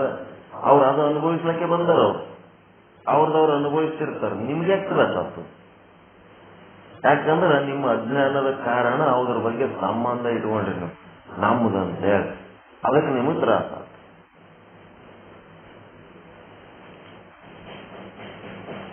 ಹೀಗಾಗಿ ಈ ಸಿದ್ಧಾಂತ ಏನದಲ್ಲಪ್ಪ ಅಂದ್ರೆ ಸಂಪತ್ತು, ಸಂಬಂಧ, ನಾನು, ನನ್ನದು ಅನ್ನೋದು ಏನದಲ್ಲ, ನಿಮ್ಮ ಅಭಿಪ್ರಾಯಗಳಿಗೂ ಮತ್ತು ಈ ಜಗತ್ತಿಗೂ ಏನೇನು ಸಂಬಂಧ ಇಲ್ಲ.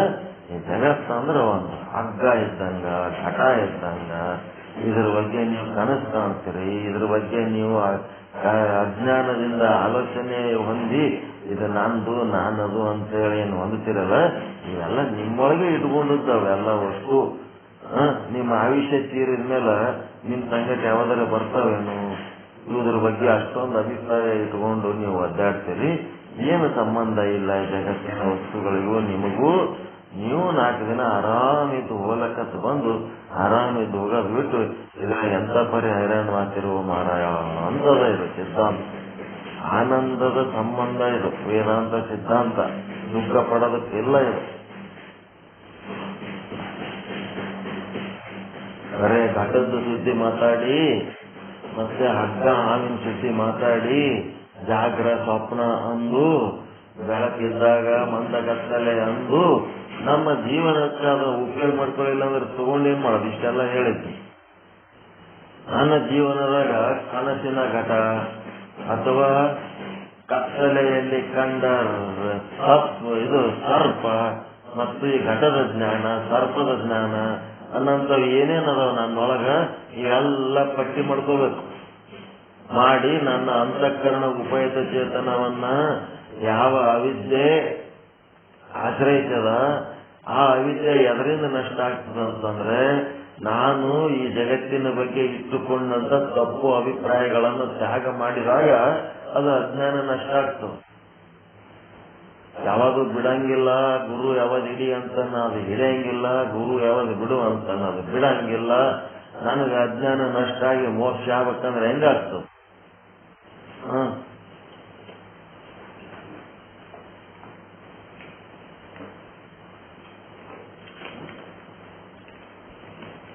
ಮೋಕ್ಷ ಆಗಂದ್ರೆ ಹೆಂಗಾಗ್ತದ?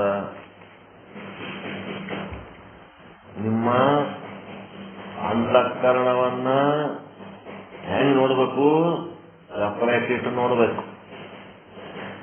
ಘಟದೃಷ್ಟ ಘಟವನ್ನು ಘಟದಿಂದ ಭಿನ್ನವಾಗಿ ಘಟವನ್ನು ವೀಕ್ಷಿಸುವಂತೆ ನಿಮ್ಮ ಅಂತಃಕರಣ ನಿಮ್ಮಿಂದ ಭಿನ್ನ ಮಾಡಿಕೊಂಡು ಏನ್ ಮಾಡ್ಬೇಕು? ನಿಮ್ಮ ಅಂತಃಕರಣವನ್ನು ನೋಡ್ಬೇಕು. ಅದ್ರೊಳಗಿಂದ ವೃತ್ತಿ ಏನೇನ್ ಮಾಡ್ಲಕತ್ತದ, ಯಾವ್ಯಾವ ವಸ್ತುಗಳ ಕಡೆ ಹೋಗ್ಲಕತ್ತದ, ಆ ವಸ್ತುಗಳು ಎಂತಿಂತ ಜ್ಞಾನ ಮಾಡ್ಕೊಳಕತ್ತದ, ಮತ್ತ ಸ್ವಪ್ನದಾಗ ಕತ್ತದಾಗ ತಂದು ತಾನೇ ಎಂತ ಅಭಿಪ್ರಾಯಗಳನ್ನ ಅಂದ್ರೆ ಅಜ್ಞಾನದೊಳಗ ತಂದು ತಾನೇ ಏನೇನ್ ಅಭಿಪ್ರಾಯ ತಾಳಲಕತ್ತದ, ಇವ್ ಯಾವ ಸತ್ಯ ಅದಾವ ಯಾವ ಮಿಥ್ಯೆ ಅದಾವ ಅಂತೇಳಿ ತಿಳ್ಕೊಳ್ಳಂತ ಒಂದು ವಿವೇಕ ಬೇಕು.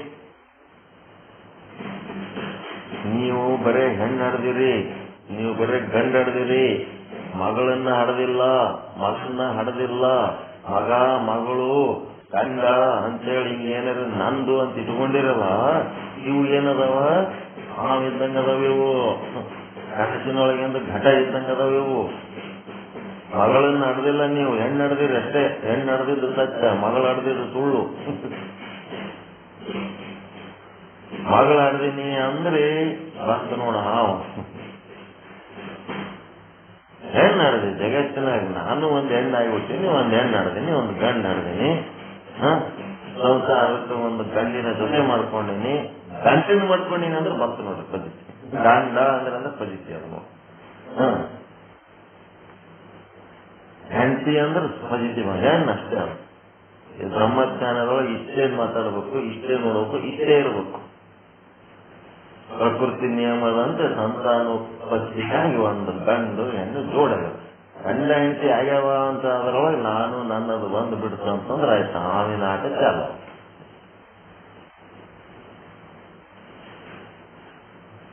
ಅದಕ್ಕೆ ಈಗ ಜ್ಞಾನವನ್ನ ಹೆಂಗ್ ಬಳಸ್ಕೋಬೇಕು? ಈ ಜ್ಞಾನದಿಂದ ಯಾವ ಉಪಯುಕ್ತ ಚೇತನ ನಮಗೆ ಆಧಾರವಾಗ್ಯದ, ಇದು ಯಥಾರ್ಥವಾಗಿ ಈ ಒಂದು ವಸ್ತುವಿನ ಜ್ಞಾನ ಹೆಂಗ್ ಮಾಡ್ಕೋಬೇಕು? ಅಜ್ಞಾನದೊಳಗ ಕನಸಿನೊಳಗ ಏನು ನನಗ ಯಥಾರ್ಥ ಜ್ಞಾನ ಆಗ್ಲಕತ್ತದಲ್ಲ ಅದನ್ನ ಹೆಂಗ ಕಳ್ಕೋಬೇಕು? ಇದು ಯಥಾರ್ಥನು ಅಯಥಾರ್ಥನು ಅಂತ ಹೇಳಕ್ಕೆ ನಾನು ಅದನ್ನ ವಿವೇಕಪೂರ್ಣವಾಗಿ ತಿಳ್ಕೋಬೇಕು. ಸೂಕ್ಷ್ಮ ವಿಷಯ ಅದ, ಇದು ಬಹಳ ಸೂಕ್ಷ್ಮ ವಿಷಯ ಅದ. ಚಲೋ ಅದ ಇಲ್ಲ ಪಾಠ ಹೇಳಿದ್ದೀಗ ಉಪಯುಕ್ತ ಆದ ಇಲ್ಲ. ಆನಂದದ ಕಡೆ ಹೋಗ್ಬೇಕಾದ್ರ ದುಃಖದ ಒಂದು ನಮ್ಮೊಳಗ ಏನೇನು ಅಂಶಗಳು ಇಟ್ಕೊಂಡಿವಿ, ಯಾವ ಕಾರಣಕ್ಕೆ ದುಃಖ ಆಗ್ತದ, ಈ ದುಃಖವನ್ನ ತ್ಯಾಗ ಮಾಡ್ಬೇಕಂದ್ರೆ ದುಃಖ ತ್ಯಾಗ ಮಾಡ್ಲಿಕ್ಕೆ ಆಗಂಗಿಲ್ಲ. ದುಃಖಕ್ಕೆ ಕಾರಣವಾದ ಆ ನಮ್ಮ ಅಜ್ಞಾನವನ್ನ ತ್ಯಾಗ ಮಾಡಬೇಕು, ಅವಿದ್ಯೆಯನ್ನ ತ್ಯಾಗ ಮಾಡಬೇಕು. ಆವಾಗ ನಮಗ ಆನಂದ ಆಗ್ತದ. ಜಾಡಿಸಿ ಬಿಸಾಕ್ಬೇಕು ಎಲ್ಲ ಓಟು ಸಂಬಂಧಿಲ್ಲದ್ದು. ಸುಮ್ನೆ ಏನಾರ ಒಂದ್ ಹೇಳಿ ತಲೆ ಕೆಡ್ಸಕ್ ಬಂದಿರ್ತಾರ, ತಾವು ತಲೆ ಕೆಡ್ಸ್ಕೊತಾರ, ನಮಗ ತಲೆ ಕೇಳಿಸ್ತಾರ, ಎಲ್ಲ ಬಿಸಾಕಿ ಬಿಡ್ಬೇಕ.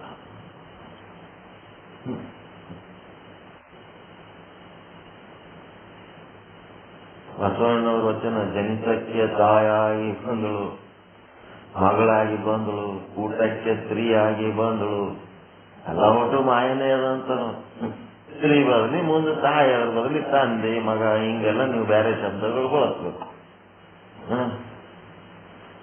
ಹಿಂಗಾಗಿ ಬಂದು ಮಾಯೆ, ಅದನ್ನ ನಾವು ಸತ್ಯ ಅಂತ ತಿಳ್ಕೊಂಡ್ರ ಎಂದು ಉದ್ಧಾರ ಆಗ್ತೀವಿ. ನಾವು ಅದನ್ನ ಮಿಥ್ಯ ಅಂತ ತಿಳ್ಕೊಂಡು ಜಾಡಿಸಿ ಬಿಸಾಕಬೇಕಾಗ.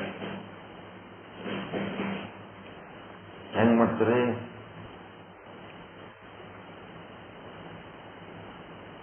ಬದುಕಿಗೆ ಅನುಕೂಲ ಮಾಡ್ಕೊಳಕ್ಕ ದಾರಿ ತೋರಿಸ್ಲಕತ್ತದ. ಆನಂದವಾಗಿ ಇರ್ಬೇಕಂದ್ರೆ ಹೆಂಗಿರ್ಬೇಕಂತ ತೋರಿಸ್ಲಿಕ್ಕತ್ತದ. ಆನಂದ ಅನುಭವ ಎಲ್ಲಿ ಅದ ಅಂತ ತೋರಿಸ್ಲಿಕ್ಕತ್ತದ. ಉಪಯುಕ್ತ ಚೇತನ, ಮೂರೂ ಉಪಯುಕ್ತ ಚೇತನ, ವಸ್ತು, ರುಚಿ ಮತ್ತು ಅಂತಃಕರಣ ಉಪಯುಕ್ತ ಚೇತನಗಳೇ ಬ್ರಹ್ಮ ಸ್ವರೂಪ ಅಂತೇಳಿ ಹೇಳಕತ್ತದ. ಅದು ಇಲ್ಲ, ಅವು ಮೂರು ಒಂದಾಗಿಲ್ಲ ಅಂತಂದ್ರೆ ಅಲ್ಲಿ ಯಾವ ವಸ್ತುವನ್ನ ಗುರುತಿಸ್ಲಿಕ್ಕೆ ಸಾಧ್ಯ ಇಲ್ಲ ಅಂತ ಹೇಳಕತ್ತದ. ಇಷ್ಟೆಲ್ಲ ಹೇಳದ್ರಾಗ ನಿಮಗೆ ಬ್ರಹ್ಮ ದರ್ಶನದ ಒಂದು ಎಳೆ ಸಿಕ್ಕದ ಇಲ್ಲ? ಬ್ರಹ್ಮ ಅನುಭವಕ್ಕೆ ಬರ್ಲಕತ್ತದ ಇಲ್ಲ? ಬ್ರಹ್ಮ ಚೈತನ್ಯ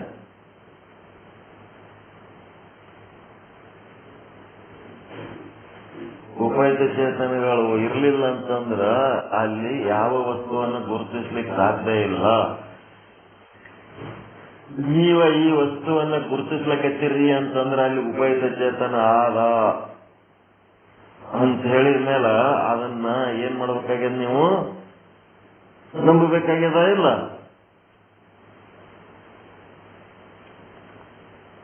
ಗೊತ್ತಾಗ್ತಂತೀರಿ ಏನಾಗಕತ್ತದ?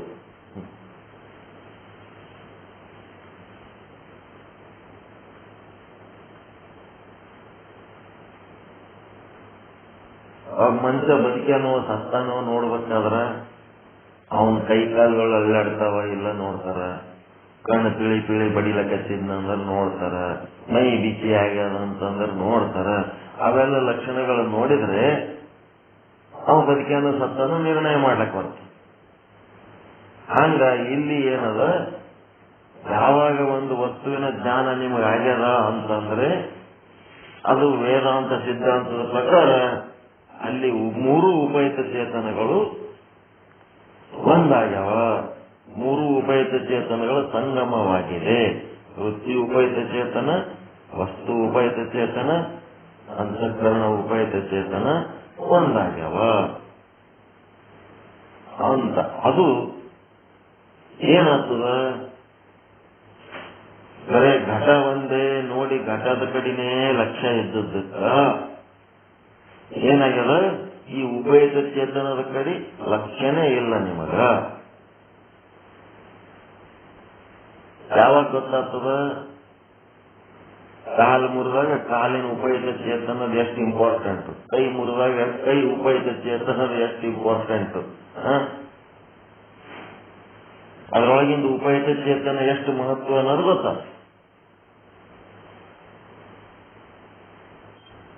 ಆ ಉಪಯುಕ್ತ ಚೇತನ ತನ್ನ ಕೆಲಸ ತಾ ಮಾಡ್ತಿರ್ತದ, ಅದ್ರ ಕಡೆ ನೀವು ಏನೇನು ಲಕ್ಷ್ಯ ಇಲ್ಲ. ದಿನ ಹಸಿವು ಆಗ್ತದ. ಹಸಿವು ಎದರಿಂದ ಆಯ್ತು? ನಿಮ್ಮೊಳಗೆ ಉಪಯುಕ್ತ ಚೇತನ ಇದ್ದದಕ್ಕೆ ಆಯ್ತಾ ಇಲ್ಲ? ಉಪಯುಕ್ತ ಚೇತನ ಇದ್ದಿದ್ರೆ ಹಸಿವು ಹೆಂಗಾಗ್ತದ? ಹಸಿವಾಗ್ಯದ ಊಟ ಮಾಡಿದ್ರಿ, ಊಟ ಮಾಡಿದ್ದು ಜೀರ್ಣ ಆಗ್ಬೇಕಾದ್ರೆ ಒಳಗೆ ಉಪಯುಕ್ತ ಚೇತನ ಇದ್ರೆ ಜೀರ್ಣ ಆಗ್ಯದ ಏನಿಲ್ಲ? ಒಳಗ್ ಬ್ರಹ್ಮ ಸಾಕ್ಷಿ ಕೂಟ ಪ್ರತಿಯೊಂದು ಅದರಿಂದ ಅದೇ ಇದ್ದಿದ್ದಿಲ್ಲ ಅಂತಂದ್ರೆ ಇದೆಲ್ಲ ಹೆಂಗ್ ನಡೀತಿತ್ತು? ಹೆಂಗ ನೋಡ್ರಿ ಇದೆಲ್ಲ ಆಟ. ಅದು ಇದ್ದಿದ್ದಿಲ್ಲ ಅಂದ್ರೆ ಇದೆಲ್ಲ ಆಗ್ತಿದ್ದಿಲ್ಲ. ಯಾವಾಗೇ ಆಗ್ಬೇಕಾದ್ರೆ ಮಕ್ಕೊಂಡವ್ರು ಮುಂಜಾನೆ ಎದ್ದಿರಿ ಅಂದ್ರೆ ನಿಮ್ಮೊಳಗ ಉಪಯುಕ್ತ ಚೇತನ ಆದಂತೆ ಎದ್ದಿರಿ. ಒಳಗ್ ಉಪಯುಕ್ತ ಚೇತನ ಇದ್ದಿದ್ದಿಲ್ಲ ಅಂದ್ರೆ ನೀವೆಲ್ಲೇ ಆಗ್ತೀರಿ. ನಾನೆಲ್ಲಿ ಹೇಳ್ತಿದ್ದೆ, ನೀವೆಲ್ಲಿ ಕೇಳ್ತಿದ್ರಿ?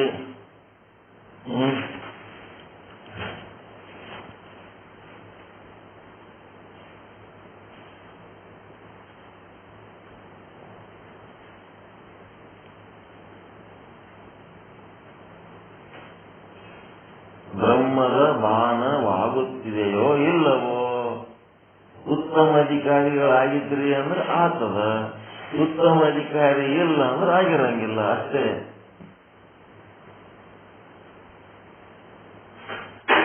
ಇಷ್ಟೆಲ್ಲ ಕೇಸ್ ಹೇಳಿದಾಗ ನಿಮಗೆ ಬ್ರಹ್ಮದ ಬಾಣ ಆಗಬೇಕು. ಆಗಿಲ್ಲ ಅಂತಂದ್ರೆ ನೀವೀಗಿನ್ನ ಉತ್ತಮ ಅಧಿಕಾರ ಬಂದಿಲ್ಲ ಅಂತ ಅಷ್ಟೇ. ಮತ್ ನಮ್ ಜಬರ್ದಸ್ತಿಗೆ ಆಗ್ಯದನ್ಲಕ್ ಹೋಗ್ಬೇಡ.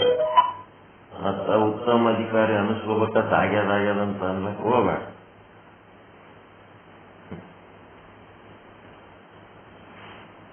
ಯಾವನ ಒಬ್ಬ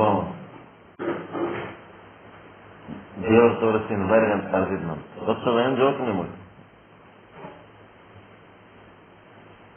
ದೇವ್ರ ಎಂದು ಕಂಡೇ ಇಲ್ಲ, ಎಂತ ದೇವ್ರ ತೋರಿಸ್ತಾನ. ಒಬ್ಬ ಬಂದ್ಬಿಟ್ಟಾನ, ದೊಡ್ಡ ಗುರು ದೇವ್ರ ತೋರಿಸ್ತಾನ ಅಂತ ಹೇಳಿ ಜಗ್ಗಿ ಮಂದಿ ಕಲ್ತು ಬಿಟ್ರ. ದೇವ್ರ ತೋರಿಸ್ತೀನಿ ಬಾರಿ. ಅಲ್ಲೊಂದು ಸ್ಟೂಲಿನ ಮೇಲೆ ಕುಂದರ್ಸಿದ್ನಂತ, ಮಂದಿ ಎಲ್ಲ ದೂರ ನಿಂತಿದ್ರಂತ. ಕಲ್ಲಿ ಕಾಣಿಸ್ತದ ನೋಡಂತೇಳಿ ಹಿಂಗೆ ಕೈ ಮಾಡಿ ತೋರಿಸ್ತಿದ್ನಂತ. ಕಾಣಿಸ್ಲಕತ್ತದ ಇಲ್ಲ, ದೇವ್ರ ಕಾಣ್ಲಕತ್ತನ ಇಲ್ಲ ಅಂತ. ದೇವ್ರ ಕಾಣ್ಲಕತ್ತನ ಇಲ್ಲ ಅನ್ನೋನ ಕಿವ್ಯಾಗ ಹೇಳ್ತಿದ್ನಂತ. ಏನು ಕಾಣಲಾಗ್ಯಾನ ಅಂತಿರ್ತದ ಮುಂದೆ ಕೂತು ಪ್ರಾಣಿ. ಅವಾಗ ಅವನ್ ಕಿವ್ಯಾಗ ಹೇಳ್ಬಿಡ್ತಿದ್ನಂತ, ಇದು ನೋಡಪ್ಪ, ಸುಮ್ನೆ ಇಂಥವ್ರಿಗೆ ದೇವ್ರ ಕಾಣಂಗಿಲ್ಲ. ಯಾರ ಅವ್ರ ಅಪ್ಪ ಹುಟ್ಟಾರ ಅವ್ರಿಗೆ ಮಾತ್ರ ಅವ ಕಾಣ್ತಾನ, ಇಲ್ಲ ಅಂತಂದ್ರ ಅದು ಅರ್ಥ ಬೇರೆ ಆಗ್ತದ ನೋಡು ಅನ್ನ ಇವಾಗ ಹಿಂಗ ಅಂದ್ಬಿಡ್ತಿದ್ನಂತ. ಅವಾಗ ಅವ ಏನಂತ, ಹೌದೌದು ಕಂಡ ದೇವ್ರ ಕಾಣ್ಲಕತ್ತನ ಅಂತ ಹೇಳಿ ಎದ್ದು ಬರ್ತಿದ್ನಂತ. ಆಮೇಲೆ ಹೊರಗೆ ಬಂದಲ್ಲ ಊರ್ ಮಂದೆಲ್ಲ ಕೇಳ್ತಿದ್ರ, ದೇವ್ರ ಕಾಣನ ಇಲ್ಲ. ಕಣ್ಣನ್ರಿ ದೇವ್ರ ನೋಡಿನ್ರಿ ಕಣ್ಣನ್ರಿ ತಿಂಗಿ ಅಂತಿದ್ರಂತ. ಹಂಗ ಯಾರ್ದ ಜಬರ್ದಸ್ತಿಗೆ ಏನಾರ ಒಂದು ಟೆಕ್ನಿಕ್ ಮಾಡ್ಯಾರ ಅಂತ ಹೇಳಕ್ಕೆ ನೀವು ಅನುಭವಿಸೋದಲ್ಲ, ನಿಮ್ಮದು ನೀವೇ ತಿಳ್ಕೊಂಡು ಅರ್ಥ ಮಾಡ್ಕೊಂಡು ಆ ಒಂದು ದಾರಿ ತೋರಿಸ್ಬೋದು. ನೋಡೋರು ನೀವೇ ಅಲ್ಲ, ಅದನ್ನು ನೋಡ್ಬೇಕಾದವ್ರು ನೀವೇ ಅಲ್ಲ. ದಾರಿ ಗುರು ಆದವನು ಹೆಂಗ ಇದನ್ನ ದಾರಿ ಮಾಡ್ಕೋಬೇಕಪ್ಪ, ಬ್ರಹ್ಮದ ಬಾನ ಮಾಡ್ಕೋಬೇಕಾದ್ರೆ ಯಾವ ರೀತಿ ಅಂದ್ರೆ ಈ ರೀತಿ ಆಲೋಚನೆ ಮಾಡಿ ಬ್ರಹ್ಮದ ಬಾನ ಮಾಡ್ಕೋಬೇಕು ಅಂತೇಳಿ ಗುರು ಆದವನು ಒಂದು ದಾರಿ ತೋರಿಸ್ತಾನೆ. ಆ ರೀತಿ ಆಲೋಚನೆ ಮಾಡಿ ಬ್ರಹ್ಮದ ಬಾನ ಮಾಡ್ಕೊಂಡ್ರ ಆ ಬ್ರಹ್ಮದ ಅವಾನ ಅಪಾದಕ ಆವರಣ ನಷ್ಟ ಆಗ್ತದ. ನಿಮ್ಮ ಸ್ವರೂಪ ಬ್ರಹ್ಮ ಸ್ವರೂಪದ ಜ್ಞಾನ ಮಾಡಕ್ಕ ತಂದ ನಿಂದಿರ್ತಾರೆ. ಮುಂದೋಗೋಣ. ಇಲ್ಲಿ ತನಕ ಹೇಳಬೇಕಾಗಿದ್ದು ಹೇಳಾಯ್ತು.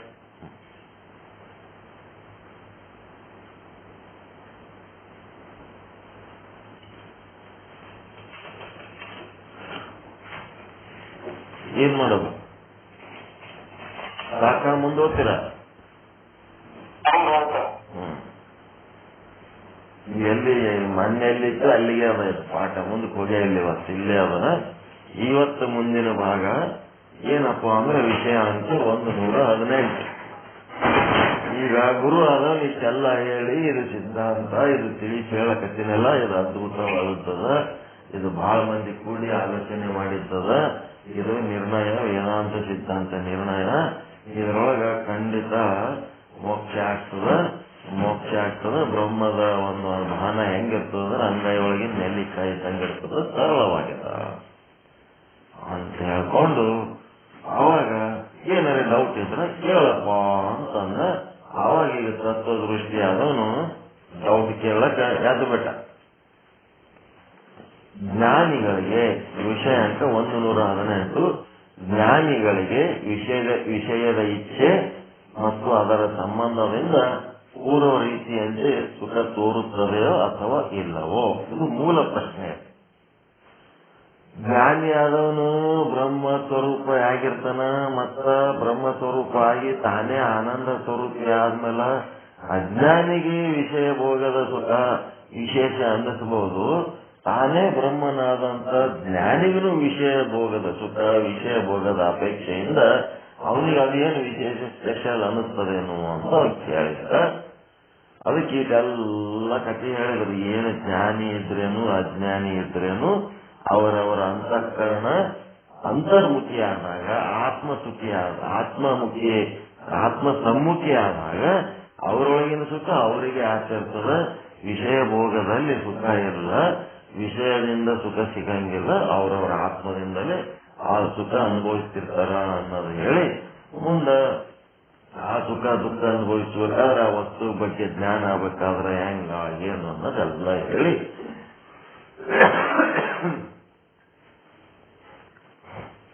ಈ ಮುಂದೆ 118ನೇ ವಿಷಯ ಅಂಕದೊಳಗ ತತ್ವದೃಷ್ಟಿ ಏನಂತಾನ,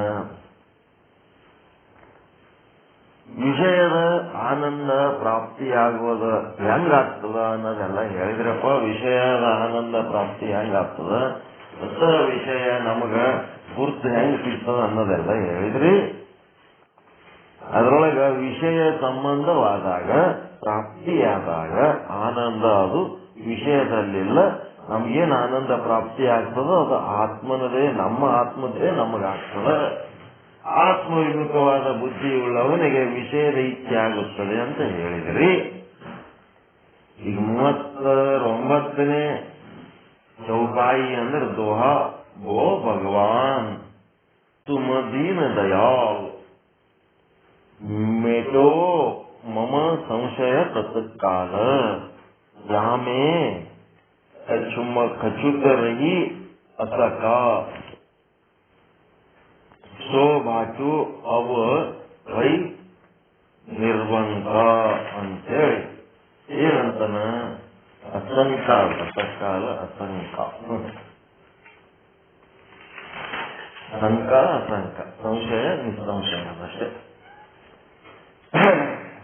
ಗೋ ಭಗವಾನ್ ತುಮ ದೀನ ದಯಾಲ್, ಹೇ ಪರಮಾತ್ಮ, ಹೇ ಭಗವಂತ, ನೀನು ದುಃಖಿಗಳಿಗೆ ಕರುಣಾಮಯಿ ಆಗೈತಿ, ಕರುಣಾಶಾಲಿ ಆಗೈತಿ, ದೀನ ದಯಾಲ್. ಮಿಟು ಮಮ ಸಂಶಯ ತತ್ಕಾಲ, ನನ್ನ ಸಂಶಯವೆಲ್ಲವನ್ನ ತಕ್ಷಣವೇ ನಿವಾರಿಸಿದಿರಿ.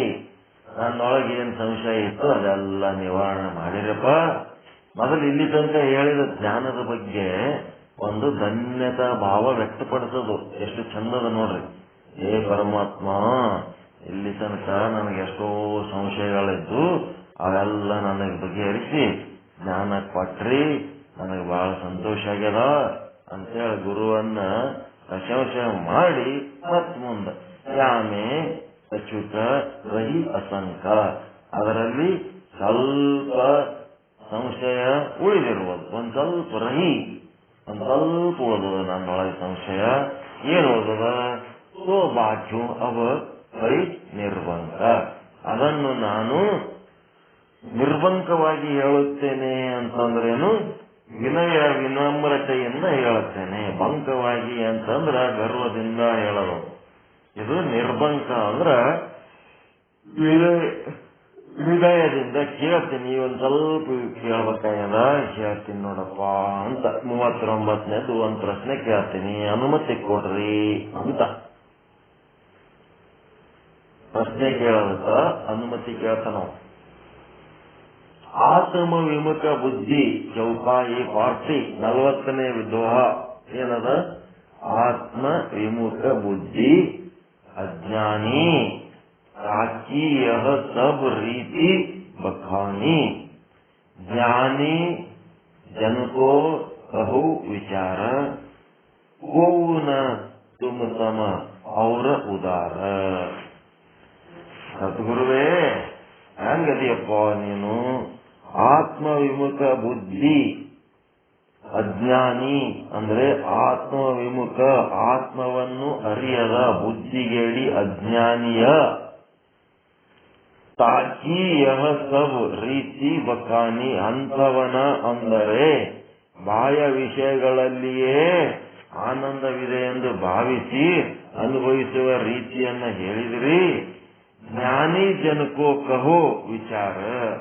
ಈಗ ಆತ್ಮ ವಿಮುಖ ಇದ್ದವನಿಗೆ, ವಿಷಯದೊಳಗೆ ಅವನಿಗೆ ಸುಖ ಆದಂತ ತಿಳಿದವನಿಗೆ ಟರ್ನ್ ಮಾಡೋದಕ್ಕಂತೇಳಿ ನೀನು ಏನ್ ಮಾಡಿದಪ್ಪ ಅಂದ್ರ ವಿಷಯದ ಸುಖ ಇಲ್ಲ ಅಂತೇಳಿ ಆ ದನಗಳಿಗೆ ಈ ಕಡೆ ಆತ್ಮಕ್ಕೆ ಸುಖ ಆದ ಬರ್ರಿ ಅಂತೇಳಿ ಕರ್ಕೊಂಡ್ ಬಂದಿರಿ. ಅಜ್ಞಾನಿಗಳಿಗೆ ಹೇಳಿದ ಉಪದೇಶ ಚೆನ್ನಾಗದ. ಇಲ್ಲಿ ತನ ಹೇಳಿದ ಉಪದೇಶ ಅಜ್ಞಾನಿಗಳಿಗೆ. ಈಗ ಏನ್ ಮಾಡು? ಜ್ಞಾನಿ ಜನಕೋಕ್ಕವೋ ವಿಚಾರ. ಈಗ ಆತ್ಮವನ್ನ ಅರಿದ ಆತ್ಮಸಮ್ಮುಖಿ ಜ್ಞಾನಿ ಜನರ ಆನಂದದ ವಿಚಾರವನ್ನ, ನಿರ್ಣಯವನ್ನ ಹೇಳ್ರಿ. ನಮ್ಗ ಆನಂದ ಆಲಕತ್ತದ, ಆನಂದವಾಗಿ ಅದೀವಿ, ಏನೇನೋ ಮಾಡಿ ಆನಂದ ಅದೀವಿ. ಆದ್ರ ಅದು ನಮ್ಮ ಆತ್ಮದ್ದೇ ಆನಂದ ನಮಗ್ ಗೊತ್ತಿಲ್ಲ. ವಿಷಯದಾಗ ಆನಂದ ಅದಂತೇಳಕ್ಕೆ ಬಹಿರ್ಮುಖಿ ಪುರುಷರಿಗೆ ನೀವೇ ಹೇಳಿರಿ. ಈಗೇನಾಗಬೇಕಾಗ್ಯದ, ನಾವು ಆನಂದ ಅನುಭವಿಸ್ಲಕತ್ತೀವಿ, ಆದ್ರ ಅದು ನಮ್ಮ ಆತ್ಮದ್ದೇ ಆನಂದ ಅನ್ನೋದು ನಮಗ್ ಗೊತ್ತಿಲ್ಲ. ಹಿಂಗಾಗಿ ಇದನ್ನ ಇನ್ನೊಂದ್ ಸ್ವಲ್ಪ ಡಿಟೇಲ್ ಆಗಿ ಹೇಳ್ರಿ. ಓವು ನ ತುಮ್ ಸಮ ಅವರ ಉದಾರ. ನಿಮಗಿಂತ ನಿಮ್ಮ ಸಮಾನರಾದ ಉದಾರಿಗಳ ಬೇರೆ ಈ ಜಗತ್ತಿನಾಗ ಯಾರೂ ಇಲ್ಲ. ನಿಮ್ಗಿಂತ ದೊಡ್ಡ ಉದಾರಿಗಳು ಇಲ್ಲಿ ಯಾರೂ ಇಲ್ಲ. ಈಗ ಜ್ಞಾನಿ ಪುರುಷರಿಗೆ ಹೇಳಿದ್ರಿ, ಇನ್ ಮುಂದೆ ಒಂದ್ ಸ್ವಲ್ಪ ಇದು ಅಜ್ಞಾನಿ ಪುರುಷರಿಗೆ ಹೇಳಿದ್ರಿ ಇಲ್ಲಿ ತನಕ. ಇನ್ ಮುಂದ ಜ್ಞಾನಿ ಪುರುಷರಿಗೆ. ಅವಾಗೇನಿತ್ತು? ಬಹಿರ್ಮುಖಿ ಪುರುಷನಿಗೆ ಅಂತಿತ್ತು. ಈಗೇನಾಗಬೇಕಾಗ್ಯದ? ಅಂತರ್ಮುಖಿ ಪುರುಷನಿಗೆ. ಅದಕ್ಕಿಲ್ಲಿ ಟೀಕಾ ಏನದ? ಪೇಜ್ ನಂಬರ್ 161ರಾಗ, ಹೇ ಭಗವಂತನೇ, ತಾವು ಪೂರ್ವದಲ್ಲಿ ವಿಷಯ ಸಂಬಂಧದಿಂದ ತೋರುವ ಆತ್ಮಾನಂದದ ಯಾವ ರೀತಿಯನ್ನು ಹೇಳಿರುವಿರೋ, ವಿಷಯ ಸಂಬಂಧ ಆದಾಗ ನಿನ್ನ ಆತ್ಮದಿಂದಲೇ ನಿನಗೆ ಜ್ಞಾನ ಆಗ್ತದಂತ ಹೇಳಿದ್ರಿ, ವಿಷಯದಲ್ಲಿ ಸುಖ ಇಲ್ಲ ಅಂತ ಹೇಳಿದ್ರಿ. ಅದು ಅಜ್ಞಾನಿ ಪುರುಷರ ವಿಷಯವಾಗಿ ಹೇಳಿರುವಿರಿ. ಬಹಿರ್ಮುಖಿ ಪುರುಷರಿಗೆ ಬರಬರಿಲ್ರಿ ಮೊದಲೇ 117ನೇ ವಿಷಯಾಂಕ. ಈಗೇನದ? ಅಂತರ್ಮುಖಿ ಪುರುಷರಿಗಾಗಿ ಹೇಳ್ರಿ, ಆತ್ಮಸಮ್ಮುಖಿ ಪುರುಷರಿಗಾಗಿ ಹೇಳ್ರಿ ಅಂತ ಹೇಳಕತ್ತಾನ. ಜ್ಞಾನಿಗಳ ವಿಷಯವಾಗಿ ಹೇಳಿರೋದಿಲ್ಲ. ಅದು ನಾವು ಬಹಿರ್ಮುಖಿ ಇಲ್ಲ, ವಿಷಯದ ಮೇಲೆ ಅಪೇಕ್ಷೆ ಇಲ್ಲ, ಶಬ್ದ ಸ್ಪರ್ಶ ರೂಪ ರಸಗಂಧಗಳ ಬಗ್ಗೆ ನಮಗೆ ಅಪೇಕ್ಷೆ ಇಲ್ಲ. ಅಂತ ಇದ್ದು ಅಂತಂದ್ರೆ ನಾವ್ಯಾಕೆ ಇಲ್ಲಿಗೆ ಬರ್ತಿದ್ದೇವೆ? ಅವೇ ಮಾಡ್ಕೊತಿದ್ದೇವು. ರಾಶಿ ರಾಶಿ ನಮಗೆ ಭೋಗಗಳ ರಾಶಿನೇ, ನಾವು ರಾಜರ ಮಕ್ಕಳದೀವಿ, ಏನೆಲ್ಲ ಇತ್ತು. ಆದ್ರೂ ನಮಗೇನಾಗ್ಯದಪ್ಪ? ಈಗ ಹೇಳಕತ್ತದ್ದು ನಮಗ ಸಂಬಂಧ ಇಲ್ಲಂಗ ಆಗ್ಯದ. ಹಳ್ಳಿ ಮುದುಕರಾಗಿ 70 ವರ್ಷ 80 ವರ್ಷ ಎಲ್ಲ ಆಗಿ ಸುಟ್ಟು ಸುಣ್ಣ ಆಗ್ಯಾರ. ಅವ್ರಿಗೆ ಕುತ್ತಿಗೆ ಬ್ರಹ್ಮಚಾರಿಗಳು ಹೇಗಿರಬೇಕು ಅಂತ ಪಾಠ ಹೇಳಿದ್ರ ನಾವೇನ್ ಮಾಡಮಂತಾರೆ? ಹೌದಾ ಇಲ್ಲ? ಯೌವನ ಅವಸ್ಥೆ ಒಳಗಿದ್ದಾಗ ಬ್ರಹ್ಮಚಾರ್ಯ ಹೆಂಗ್ ಕಾಯ್ಕೋಬೇಕು ಅಂತ ಹೇಳ್ಬೇಕು. 90 ವರ್ಷದ ಮುದುಕರಿಗೆ ಬ್ರಹ್ಮಚಾರ್ಯ ಹೇಳದಿರ್ತದ. ಹಂಗ ಈಗ ಬಹಿರ್ಮುಖಿ ಪುರುಷರಿಗಾಗಿ ನೀವು ಹೇಳಿರಲ್ಲ, ಅದು ನಮಗ್ ಸಂಬಂಧ ಇಲ್ಲ. ಈಗ ನಮ್ಗೇನಾಗ್ಯದ? ಅಂಥದ್ದು ಯಾವ್ದು ಭೋಗಾಪೇಕ್ಷೆಗಳಿಲ್ಲ, ವಿಷಯ ಸುಖಗಳ ಬಗ್ಗೆ ಅಪೇಕ್ಷೆನೇ ಇಲ್ಲ, ನಾವು ಬಹಿರ್ಮುಖಿ ಇಲ್ಲ. ನಾವೀಗ ಮುಂದೇನ್ ಮಾಡ್ಬೇಕು ಗೊತ್ತಾಗಲ್ಲು. ಅದು ಹೇಳ್ರಿ ನಮ್ಗ. ಪ್ರಶ್ನೆ ಚಂದದ ಇಲ್ಲ? ಇದು ಬಹಳ ಚಂದ. ವಿಷಯದ ಅಪೇಕ್ಷೆ ಇಲ್ಲ ನಮಗ. ಏನು ತಿನ್ಬೇಕು, ಉಣ್ಬೇಕನ್ನೋದಿಲ್ಲ, ಮುಟ್ಬೇಕಂತಿಲ್ಲ, ಮೂಸ್ಬೇಕಂತಿಲ್ಲ, ಅಲ್ಲಿಗೆ ಹೋಗ್ಬೇಕು, ಇಲ್ಲಿಗೆ ಹೋಗ್ಬೇಕು, ಏನ್ ಮಾಡ್ಬೇಕು, ಯಾವ್ದು ಇಲ್ಲ ನಮಗ. ಅಂತವೆಲ್ಲ ಕಳ್ಕೊಂಡು ಬಂದು ನಿನ್ ಮುಂದೆ ಕೂತೀವಿ. ನೀನಿದ್ರೆ ಈ ದಿನ ಆಯ್ತು ಹೇಳಕತ್ತಿದ್ವಿ ಬರೀ ಬಹಿರ್ಮುಖಿ ಪುರುಷ, ವಿಷಯಾಸಕ್ತಿ, ಆತ್ಮವಿಮುಖಿ ಇದು ಹೇಳಕತ್ತಿದ್ವಿ. ಆತ್ಮವಿಮುಖಿನೂ ನಾವಲ್ಲ, ಬಹಿರ್ಮುಖಿ ಪುರುಷರು ನಾವಲ್ಲ, ವಿಷಯಾಸಕ್ತರು ನಾವಲ್ಲ. ಆದ್ರ ನೀವು ಹೇಳಕತ್ತೀರಂತ ಹಂಗೆ ಹೇಳಕತ್ತೀವಿ. ಆದ್ರ ನಮ್ಮದು ಮುಂದೇನದ? ವಿಷಯಾಸಕ್ತಿ ಇರ್ಲಾರ್ದವ್ರಪ್ಪ ನಾವು. ಅಂತರ್ಮುಖಿಯಾಗಿ ನಾವೇನೋ ಮಾಡ್ಬೇಕತ್ತೀವಿ, ಹೆಂಗ್ ಮಾಡ್ಬೇಕಂತ ದಾರಿ ಸಿಗ್ತಾ ಇಲ್ಲ ನಮಗ. ಅದಕ್ಕೆ ಇಲ್ಲಿ ತನ ಹೇಳಿದ್ದು ಅಜ್ಞಾನಿಗಳಿಗಾಗಿ ಹೇಳಿರಿ, ಜ್ಞಾನಿಗಳಿಗಾಗಿ ಹೇಳಿದ ಮಾತಲ್ಲ ಇದು ನನಗೆ ಬೇಕಾಗಿಲ್ಲ, ಇಂಥದ್ದು ಬೇಕಾಗಿಲ್ಲ, ಒಂದ್ ಸ್ವಲ್ಪ ನಮಗೆ ಜ್ಞಾನಿಗಳಿಗೆ ಅಂತ ಮಾತುಗಳು ಹೇಳ್ರಪ್ಪ ಅಂತ ಕೇಳಕ. ಅದು ಅಜ್ಞಾನಿ ಪುರುಷರ ವಿಷಯವಾಗಿ ಹೇಳಿರುವಿರಿ, ಜ್ಞಾನಿಗಳ ವಿಷಯವಾಗಿ ಹೇಳಿರುವುದಿಲ್ಲ. ನೋಡ್ರಿ, ಇದೆಲ್ಲ ಕೇಳಿದ್ದನು ನೀರಾಗ ಹಾಕಿದಂಗ ಐತಿ. ಈಗ ಮುಂದೆ ಚಾಲು ಆಗ್ತದ ವಿಚಾರ ಹಿಂಗೇ ಮಾಡ್ತಾನ. ಒಟ್ಟದ ಕಡೆಗೆ ಪಾಠ ವಿಚಾರ ಸಾಗರನೇ ಮುಗಿದು ಹೋಗ್ತದ. ಮತ್ತೆ ಹಿಂಗೆ ಈ ಹೊಸ ಹೊಸ ಹೊಸ ಹೊಸ ಹೊಸ ಹೊಸ ತಿರುಗಳು ತಗೋತ ಹೋಗ್ತಾನ.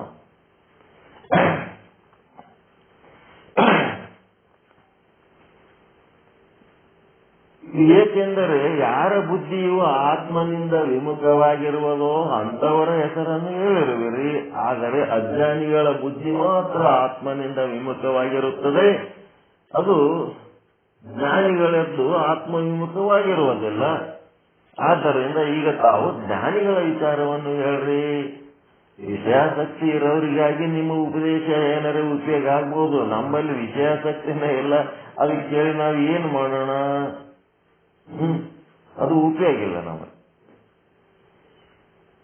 ಜ್ಞಾನಿಗಳಿಗೆ ವಿಷಯದ ಇಚ್ಛೆಯು ಮತ್ತು ಅದರ ಸಂಬಂಧಿಸಿದ ಪೂರ್ವ ರೀತಿಯಿಂದ ಸುಖವು ತೋರುತ್ತದೆಯೋ ಅಥವಾ ಇಲ್ಲವೋ? ನಾ ಕೇಳಿದ ಪ್ರಶ್ನೆನೇ ಬೇರೆ, ನೀ ಹೇಳಿದ ಉತ್ತರನೇ ಬೇರೆ. ನನ್ನ ಪ್ರಶ್ನೆ ಮತ್ತೆ ಕೇಳ್ತೀನಿ ಇನ್ನೊಂದ್ಸಾರಿ. ನನ್ನ ಪ್ರಶ್ನೆಗೆ ಉತ್ತರ ಸಿಕ್ಕಿಲ್ಲದು. ಬಹಳ ಚಂದ ಹೇಳಿದ್ರಿ ಪ್ರವಚನ, ಆದ್ರೆ ನನ್ನ ಪ್ರಶ್ನೆಗೆ ಉತ್ತರ ಅಲ್ಲದು. ಜ್ಞಾನಿಗಳಿಗೆ ವಿಷಯದ ಇಚ್ಛೆಯು ಆಗುತ್ತದೆಯೋ ಇಲ್ಲವೋ? ಒಂದು ವೇಳೆ ವಿಷಯ ಭೋಗ ಮಾಡಿದ ಮೇಲೆ ಅವನಿಗೆ ಭಾರಿ ನಾನು ಆನಂದ ಸ್ವರೂಪ ಇದ್ದು ವಿಷಯ ಭೋಗ ಮಾಡಿದ್ಮೇಲೆ ಅದಕ್ಕಿಂತ ಹೆಚ್ಚಿನ ಆನಂದ ಎಂತಾರೆ ಏನಾರೆ ಆತದೇನೋ ಅವನಿಗೆ? ಇದನ್ನ ಕೇಳಕತ್ತೀನಿ. ಅದನ್ನ ಬಿಟ್ಟು ಜಗ್ಗಿ ತೇರಿ ಹೇಳ್ಬಿಟ್ರಿ, ಅದು ತಗೊಂಡು ಏನ್ ಮಾಡ್ಲಿ ಅಂತ ನಾವು. ಯಾಕಂದ್ರೆ ಜ್ಞಾನಿಗಳು ಅಂತರ್ಮುಖಿ ಆಗಿರುತ್ತಾರೆ, ಅಜ್ಞಾನಿ ಬುದ್ಧಿ ಬಹಿರ್ಮುಖಿ ಆಗಿರುತ್ತದೆ.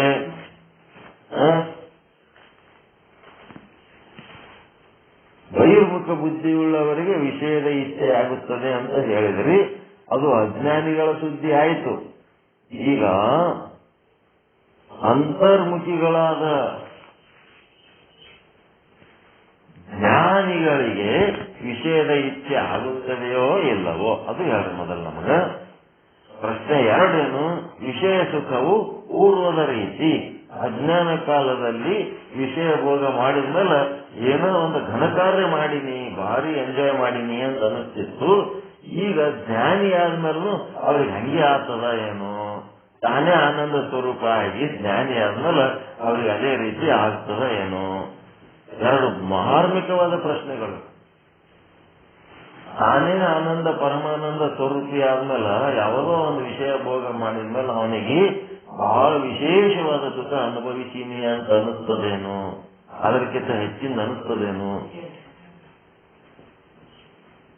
ಮತ್ತ ಅಂತ ವಿಷಯವನ್ನ ತಾನೇ ಆನಂದ ಸ್ವರೂಪವಾಗಿ ವಿಷಯವನ್ನ ಅನುಭವಿಸಬೇಕು ಅಂತ ಅವನಿಗೆ ಅಪೇಕ್ಷೆ ಆಗ್ತದೇನೋ? ಧಾರ್ಮಿಕ ಪ್ರಶ್ನೆಗಳು ಹೌದಾ ಇಲ್ಲ ಇವು? ಅದಕ್ಕೆ ಆತ್ಮವಿಮುಖವು ಎರಡು ಪ್ರಕಾರವಿರುತ್ತದೆ. ಮತ್ತೆ ಕಥೆ ಚಾಲು ಮಾಡ್ತಾರೆ. ಆತ್ಮವಿಮುಖ ಎರಡು ಪ್ರಕಾರ. ಯಾವ ರೀತಿ ಆತ್ಮವಿಮುಖ? ವಿಷಯಾನಂದವು ಸ್ವರೂಪಾನಂದಕ್ಕಿಂತ ಬೇರೆ ಇಲ್ಲ. ವಿಷಯದ ಆನಂದ ಅನುಭವಿಸಿನಿ ಅಂತಿರಲ್ಲ, ಆ ನಿಮ್ಮ ಸ್ವರೂಪದ ಆನಂದನೇ ವಿಷಯದ ಆನಂದ ರೂಪದಲ್ಲಿ ನಿಮ್ಗೆ ತೋರ್ಲಕತ್ತದ. ಆತ್ಮವಿಮುಖಿ ಅಜ್ಞಾನಿಗಳಿಗೆ ಮಾತ್ರ, ಇದು ಜ್ಞಾನಿಗಳಿಗೆ ಅಲ್ಲ. ಆತ್ಮವಿಮುಖಿ ಅಜ್ಞಾನಿಗಳಿಗೆ ಮಾತ್ರ. ಏನಾಗ್ತದೆ? ಜ್ಞಾನಿಗಳಿಗೆ ವಿಷಯದ ಇಚ್ಛೆ ಆಗುತ್ತದೆ ಇಲ್ಲವೋ? ವಿಷಯದ ಸಂಬಂಧದಿಂದ ಅಜ್ಞಾನಿಗಳಂತೆ ಅವರಿಗೂ ಆನಂದದ ಬಾಣವಾಗುತ್ತದೆಯೋ ಇಲ್ಲವೋ? ಈ ರೀತಿ ಪ್ರಶ್ನೆ. ಈ ಪ್ರಶ್ನೆಗೆ ಮೊದಲು ಇದು ಪ್ರಶ್ನೆ ಹೆಂಗ ಅನ್ನೋದು ಡೈಜೆಸ್ಟ್ ಮಾಡ್ಕೊಡ್ರಿ. ಮಾಡಿಕೊಂಡು ಈ ಪ್ರಶ್ನೆಗಳಿಗೆ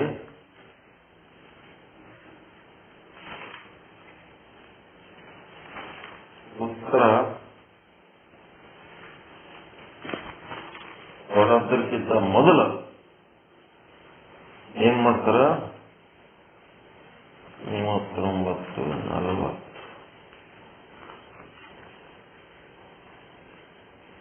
ಅಲ್ಲಿಗೆ ಹೋಗೋಕ್ಕಿಂತ ಮೊದಲ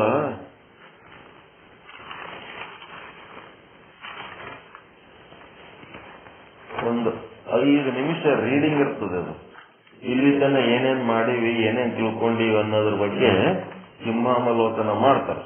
ಮಾಡಿ ಮುಂದೆ ಕರ್ಕೊಂಡು ಹೋಗ್ತಾರ.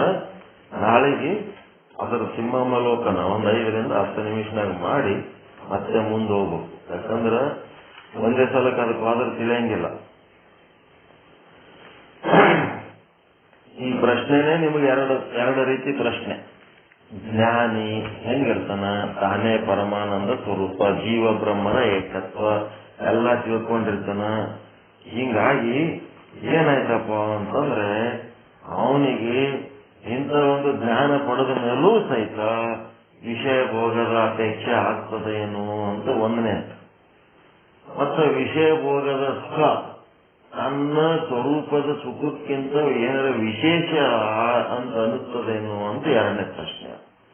ಈ ಎರಡು ಪ್ರಶ್ನೆಗೆ ಉತ್ತರಗಳು ಪಡ್ಕೋಬೇಕಾದ್ರೆ ಮೊದಲ ಇಲ್ಲಿ ತನ ಮಾಡಿದ್ದು ಒಂದು 5ರಿಂದ 10 ನಿಮಿಷದೊಳಗೆ ಎಲ್ಲ ಒಂದ್ಸಾರಿ ಸಿರಿ ಹಾಕೊಂಡು ಮತ್ತೆ ಮುಂದೆ ಹೋಗ್ರಿ, ಹಂಗ್ಯವಾದ್ರೆ ತಿಳಿಯಂಗಿಲ್ಲ ಅಂತೇಳಿ ಮಾಡ್ಯಾರ. ಇದಕ್ಕೆ ಮುಂದುವರಿದ ಭಾಗ ನಾಳೆ ನೋಡೋಣ.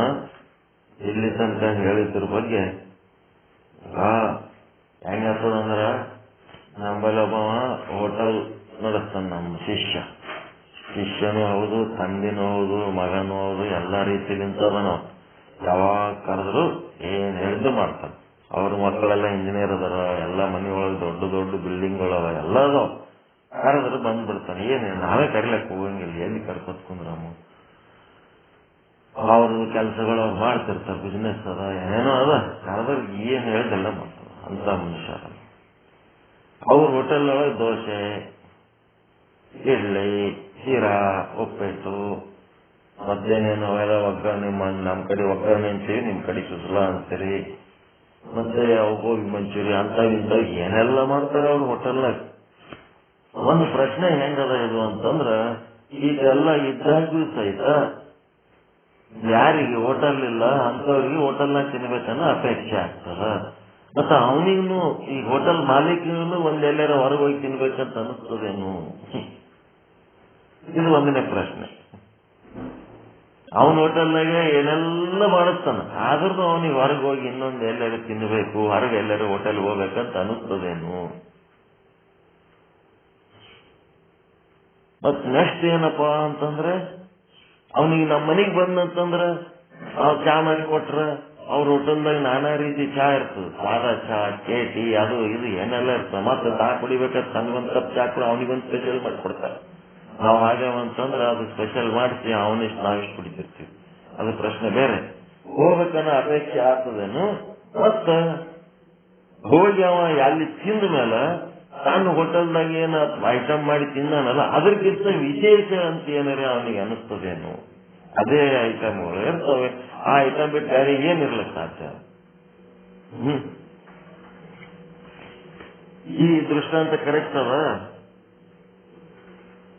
ಒಬ್ಬ ಹೋಟೆಲ್ ಮಾಲೀಕನಿಗೆ ಬೇರೆ ಹೋಟೆಲ್ಗೆ ಹೋಗ್ಬೇಕಂತ ಅಪೇಕ್ಷೆ ಆಗ್ತದೇನು? ತಾನೇ ಹೋಟೆಲ್ ಮಾಲೀಕನ, ಬೇಕಾದಷ್ಟು ದೊಡ್ಡ ಹೋಟೆಲ್ ಮಾಲೀಕನ, ಏನೆಲ್ಲ ಸಿಗ್ತದ ಅವನ ಹೋಟೆಲ್ನಾಗ. ಅಂತವನಿಗೆ ಮತ್ತೆ ಹೊರಗೆ ಎಲ್ಲರೂ ಹೋಟೆಲ್ಗೆ ಹೋಗ್ಬೇಕು ಅನಿಸ್ತದೇನು? ಅದರಂಗೆ ಇದು ಪ್ರಶ್ನೆ. ಜ್ಞಾನಿ ಪುರುಷನಿಗೆ ವಿಷಯದ ಅಪೇಕ್ಷೆ ಆಗ್ತದೇನು? ಮತ್ತು ಹೊರಗಿನ ಹೋಟೆಲ್ಗೆ ಹೋಗಿ ಏನೋ ತಿಂದು ಈಗಿನ ಹೋಟೆಲ್ ಒಳಗಿನ ಪದಾರ್ಥಗಳಿಂದ ಏನು ಸುಖ ಅನುಭವಿಸ್ತಾನೆ ಅದಕ್ಕಿಂತ ವಿಶೇಷ ಅಂತ ಅವನಿಗೆ ಏನಾರ ಅನ್ನಿಸ್ತದೇನು? ಆ ಪ್ರಶ್ನೆಗೆ ಈ ದೃಷ್ಟಾಂತ ಕರೆಕ್ಟ್ ಅದ. ಹೊರಗೆ ಹೋಟೆಲ್ನ ತಿಂದ ಮೇಲೆ ತನ್ನ ಹೋಟೆಲ್ನ ತಿನ್ನ ಪದಾರ್ಥಗಳಿಗಿಂತ ವಿಶೇಷ ಅನ್ನಿಸ್ತದೇನು ಅವನಿಗೆ? ಈ ರೀತಿ ಪ್ರಶ್ನೆ. ಜ್ಞಾನಿಗೆ ವಿಷಯ ಭೋಗ ಅಪೇಕ್ಷೆ ಆಗ್ತದೇನು? ವಿಷಯ ಭೋಗ ಮಾಡಿದ್ರೆ ತನ್ನ ಸ್ವರೂಪದ ಆನಂದಕ್ಕಿಂತ ಅದು ಭಾರಿ ವಿಶೇಷ, ಇನ್ನೂ ವಿಶೇಷ ಅಂತ ಏನಾರ ಅವನಿಗೆ ಅನಿಸ್ತದೇನು ಅಂತ. ಇದು ಬಹಳ ಮಾರ್ಮಿಕವಾದ ಪ್ರಶ್ನೆ. ಈ ಪ್ರಶ್ನೆಗಳಲ್ಲಿ ಏನಾಗ್ತದಪ್ಪ ಅಂದ್ರೆ ದಿನದಿಂದ ದಿನಕ್ಕೆ ನಿಮ್ಮೊಳಗ ಪರಿವರ್ತನೆಗಳು ಬರಬೇಕು, ಪರಿವರ್ತನೆ ಆಗ್ಬೇಕು. ಸುಮ್ಮನೆ ಕೂತು ಕಟ್ಟಿ ಕೇಳೋದಲ್ಲ. ಪರಿವರ್ತನೆಗಳು ಬಂದ್ರೆ ಮೋಕ್ಷಕ್ಕೆ ದಾರಿ. ಏನು ಪರಿವರ್ತನೆ ಇಲ್ಲ, ಏನೂ ಇಲ್ಲ, ಹಂಗೆ ಹೇಳ್ಕೊತೀವಿ, ಕೇಳ್ಕೊತೀವಿ. ಪರಿವರ್ತನೆಗಳು ಬರ್ಬೇಕು. ನಿಮ್ಮನ್ನ ನೀವೇ ಆಲೋಚನೆ ಮಾಡೋದ್ರಿಂದ ನಿಮ್ಗೆ ಪರಿವರ್ತನೆ ಬರ್ತದೆ. ನಿಮ್ಮ ಮೋಹ ಕಡಿಮೆ ಆಗಬೇಕು, ಕ್ರೋಧ ಕಡಿಮೆ ಆಗಬೇಕು, ಕಾಮ ಕಡಿಮೆ ಆಗಬೇಕು. ಎಲ್ಲ ಜ್ಞಾನದಿಂದಲೇ ಕಡಿಮೆ ಆಗಬೇಕು. ಜ್ಞಾನ ಎಂಬ ಖಡ್ಗದಿಂದಲೇ ಅವೆಲ್ಲ ಖಾಲಿ ಮಾಡಬೇಕು. ಯಾರೋ ಹೇಳೋ ಹೇಳಕ್ಕೆ ಅವು ಖಾಲಿ ಮಾಡ್ಲಿಕ್ಕೆ ಹೋದ್ರೆ ಆಗಂಗಿಲ್ಲ. ನಿಮ್ಮ ಜ್ಞಾನದಿಂದ ನೀವು ಅದನ್ನು ಕಳ್ಕೋಬೇಕು.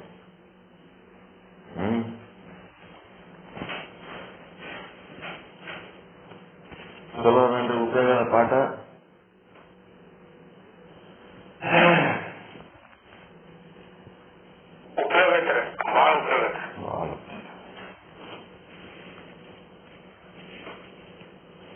ಮುಂದಿನ ಭಾಗ ನಾಳೆ ನೋಡೋಣ. ನಿನ್ನೆ ಮಾತನಾಡ್ಲಕ್ ಬರ್ಲಾರ್ದಂಗ ತುಟಿ ದಪ್ಪ ಆಗ್ಬಿಟ್ಟಿತ್ತು, ನಾಲ್ಗಿ ದಪ್ಪ ಆಗ್ಬಿಟ್ಟಿತ್ತು, ಕಣ್ಣು ವಾದ್ಯ ಆಗ್ಬಿಟ್ಟಿತ್ತು. ಹಿಂಗಾಗಿ ಹಳ್ಳಿ ಏನು ಮಾತಾಡ ಪರಿಸ್ಥಿತಿ ಆಗಿಲ್ಲ. ರಾತ್ರಿ ಬೆಳತನ ಕೆಲಸ ಮಾಡೀವಿ, ಮರುದಿನ ಹಗಲತ್ತನು ಹಂಗೆ ಬಂದ್ರು. ಅವ್ರೇನು 2 JCB 3 ಟ್ರ್ಯಾಕ್ಟರ್ ಡ್ರೈವರ್ಗಳು ಮುಂಜಾನೆ 7-8 ಸುಮಾರು ಟಿಫಿನ್ ತರಿದ್ದೆವು ಅಂದ್ರು, ಹೋಗ್ಬಿಟ್ರು. ಅವ್ರು ಕೆಲಸ ಮಾಡೋರು 5 ಮಂದಿ ಬೇರೆಯವರು ಬಂದ್ಬಿಟ್ರು ಬುತ್ತಿ ಕಟ್ಕೊಂಡು, ಹಗಲಕ್ಕೆ ಕೆಲಸ ಮಾಡೋರು. ಅವ್ರ ಶಿಫ್ಟ್ ಚೇಂಜ್ ಆಯ್ತು, ನಾನು ಶಿಫ್ಟ್ ಚೇಂಜ್ ಆಗಿಲ್ಲ. ನಾನು ಬದಲು ಯಾರು ಸಿಗ್ತಾರ ಅಲ್ಲಿ? ಹಗಲಕ್ಕೆ ಬಿಸಿಲಾಗಿನವನು ನಾನೇ ನಿಂತೆ, ರಾತ್ರಿ ನಾನೇ ನಿಂತೆ, ಹೊತ್ತು ಮುಳುಗೋದ್ರಾಗೆ ಜೀವ ಹೋದಂಗೆ ತ್ರಾಸ ಆಗಕತ್ತಿ. ಮನೆಗೆ ಬಂದ ರಾತ್ರಿ ಊಟ ಸಹಿತ ಮಾಡಿಲ್ಲ, ಸುಮ್ಮ ಹಾಸಿಗೆ ಹಾಕಿದ್ದ ಹಂಗೆ ಬಿದ್ದೀನಿ. 2-3 ಸಾರಿ ಅಭಿಷೇಕ ನೋಡಿದ್ರು, ಹೋಗ ಕಡೆ ಅಂದ್ರೆ ನಾ ಉಣಂಗಿಲ್ಲ ಅಂತ ಹೇಳ್ಬೇಕಿಲ್ಲ. ನಿಂತಲ್ಲ 11 ಆಯ್ತು, ಹಂಗೆ ಕೂತೀನಿ. ಹೇಳ್ತಾನೆ ಉಂಟ ಬೈಕೋತಕ್ಕಿ, ಏನ್ ಉಂಡ್ಲು, ಏನ್ ಮಾಡಿದ್ಳು. ಮರ್ದಿನ ಮುಂಜಾನೆ ಏನ್ ಮಾಡಿದ್ರು ಬಿಡಲ್ಲಕ್ಕಿ. ರಾತ್ರಿ ನೀವು ಅನ್ನ ಹಂಗೆ ಇದ್ದೀವಿ ಅಂತೇಳಿ ಆ ಕೆಲಸ ಮಾಡಿದವನಿಗೆ ತಂಗಳನ್ನ ಒಗ್ಗರಣೆ ಕೊಟ್ಟು ತಿನ್ಸಿದವ್. ಅಲ್ಲಿ ಮನೇನ್ ರೂಲ್ಸ್ಗಳೇ ಹಿಂಗಿರ್ತಾವ, ನಮ್ಮನ್ನ ನಾವು ತಿನ್ಬೇಕಟ್ಟೆ.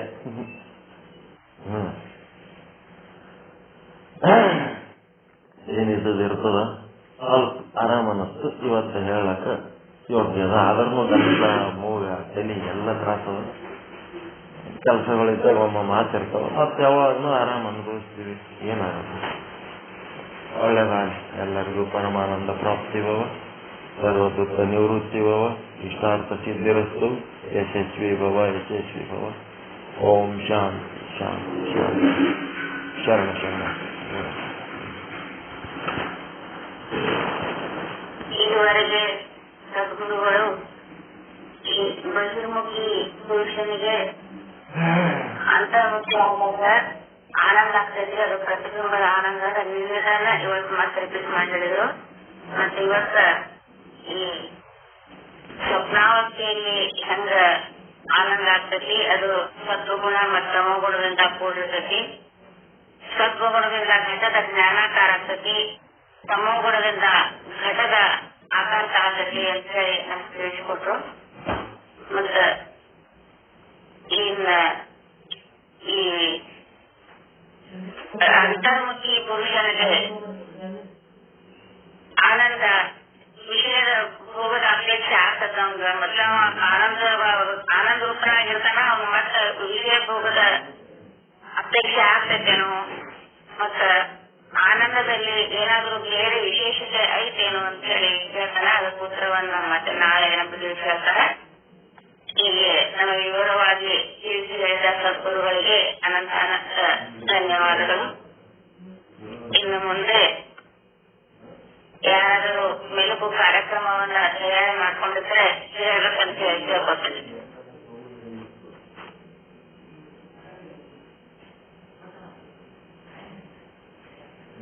ಮೇಲೆ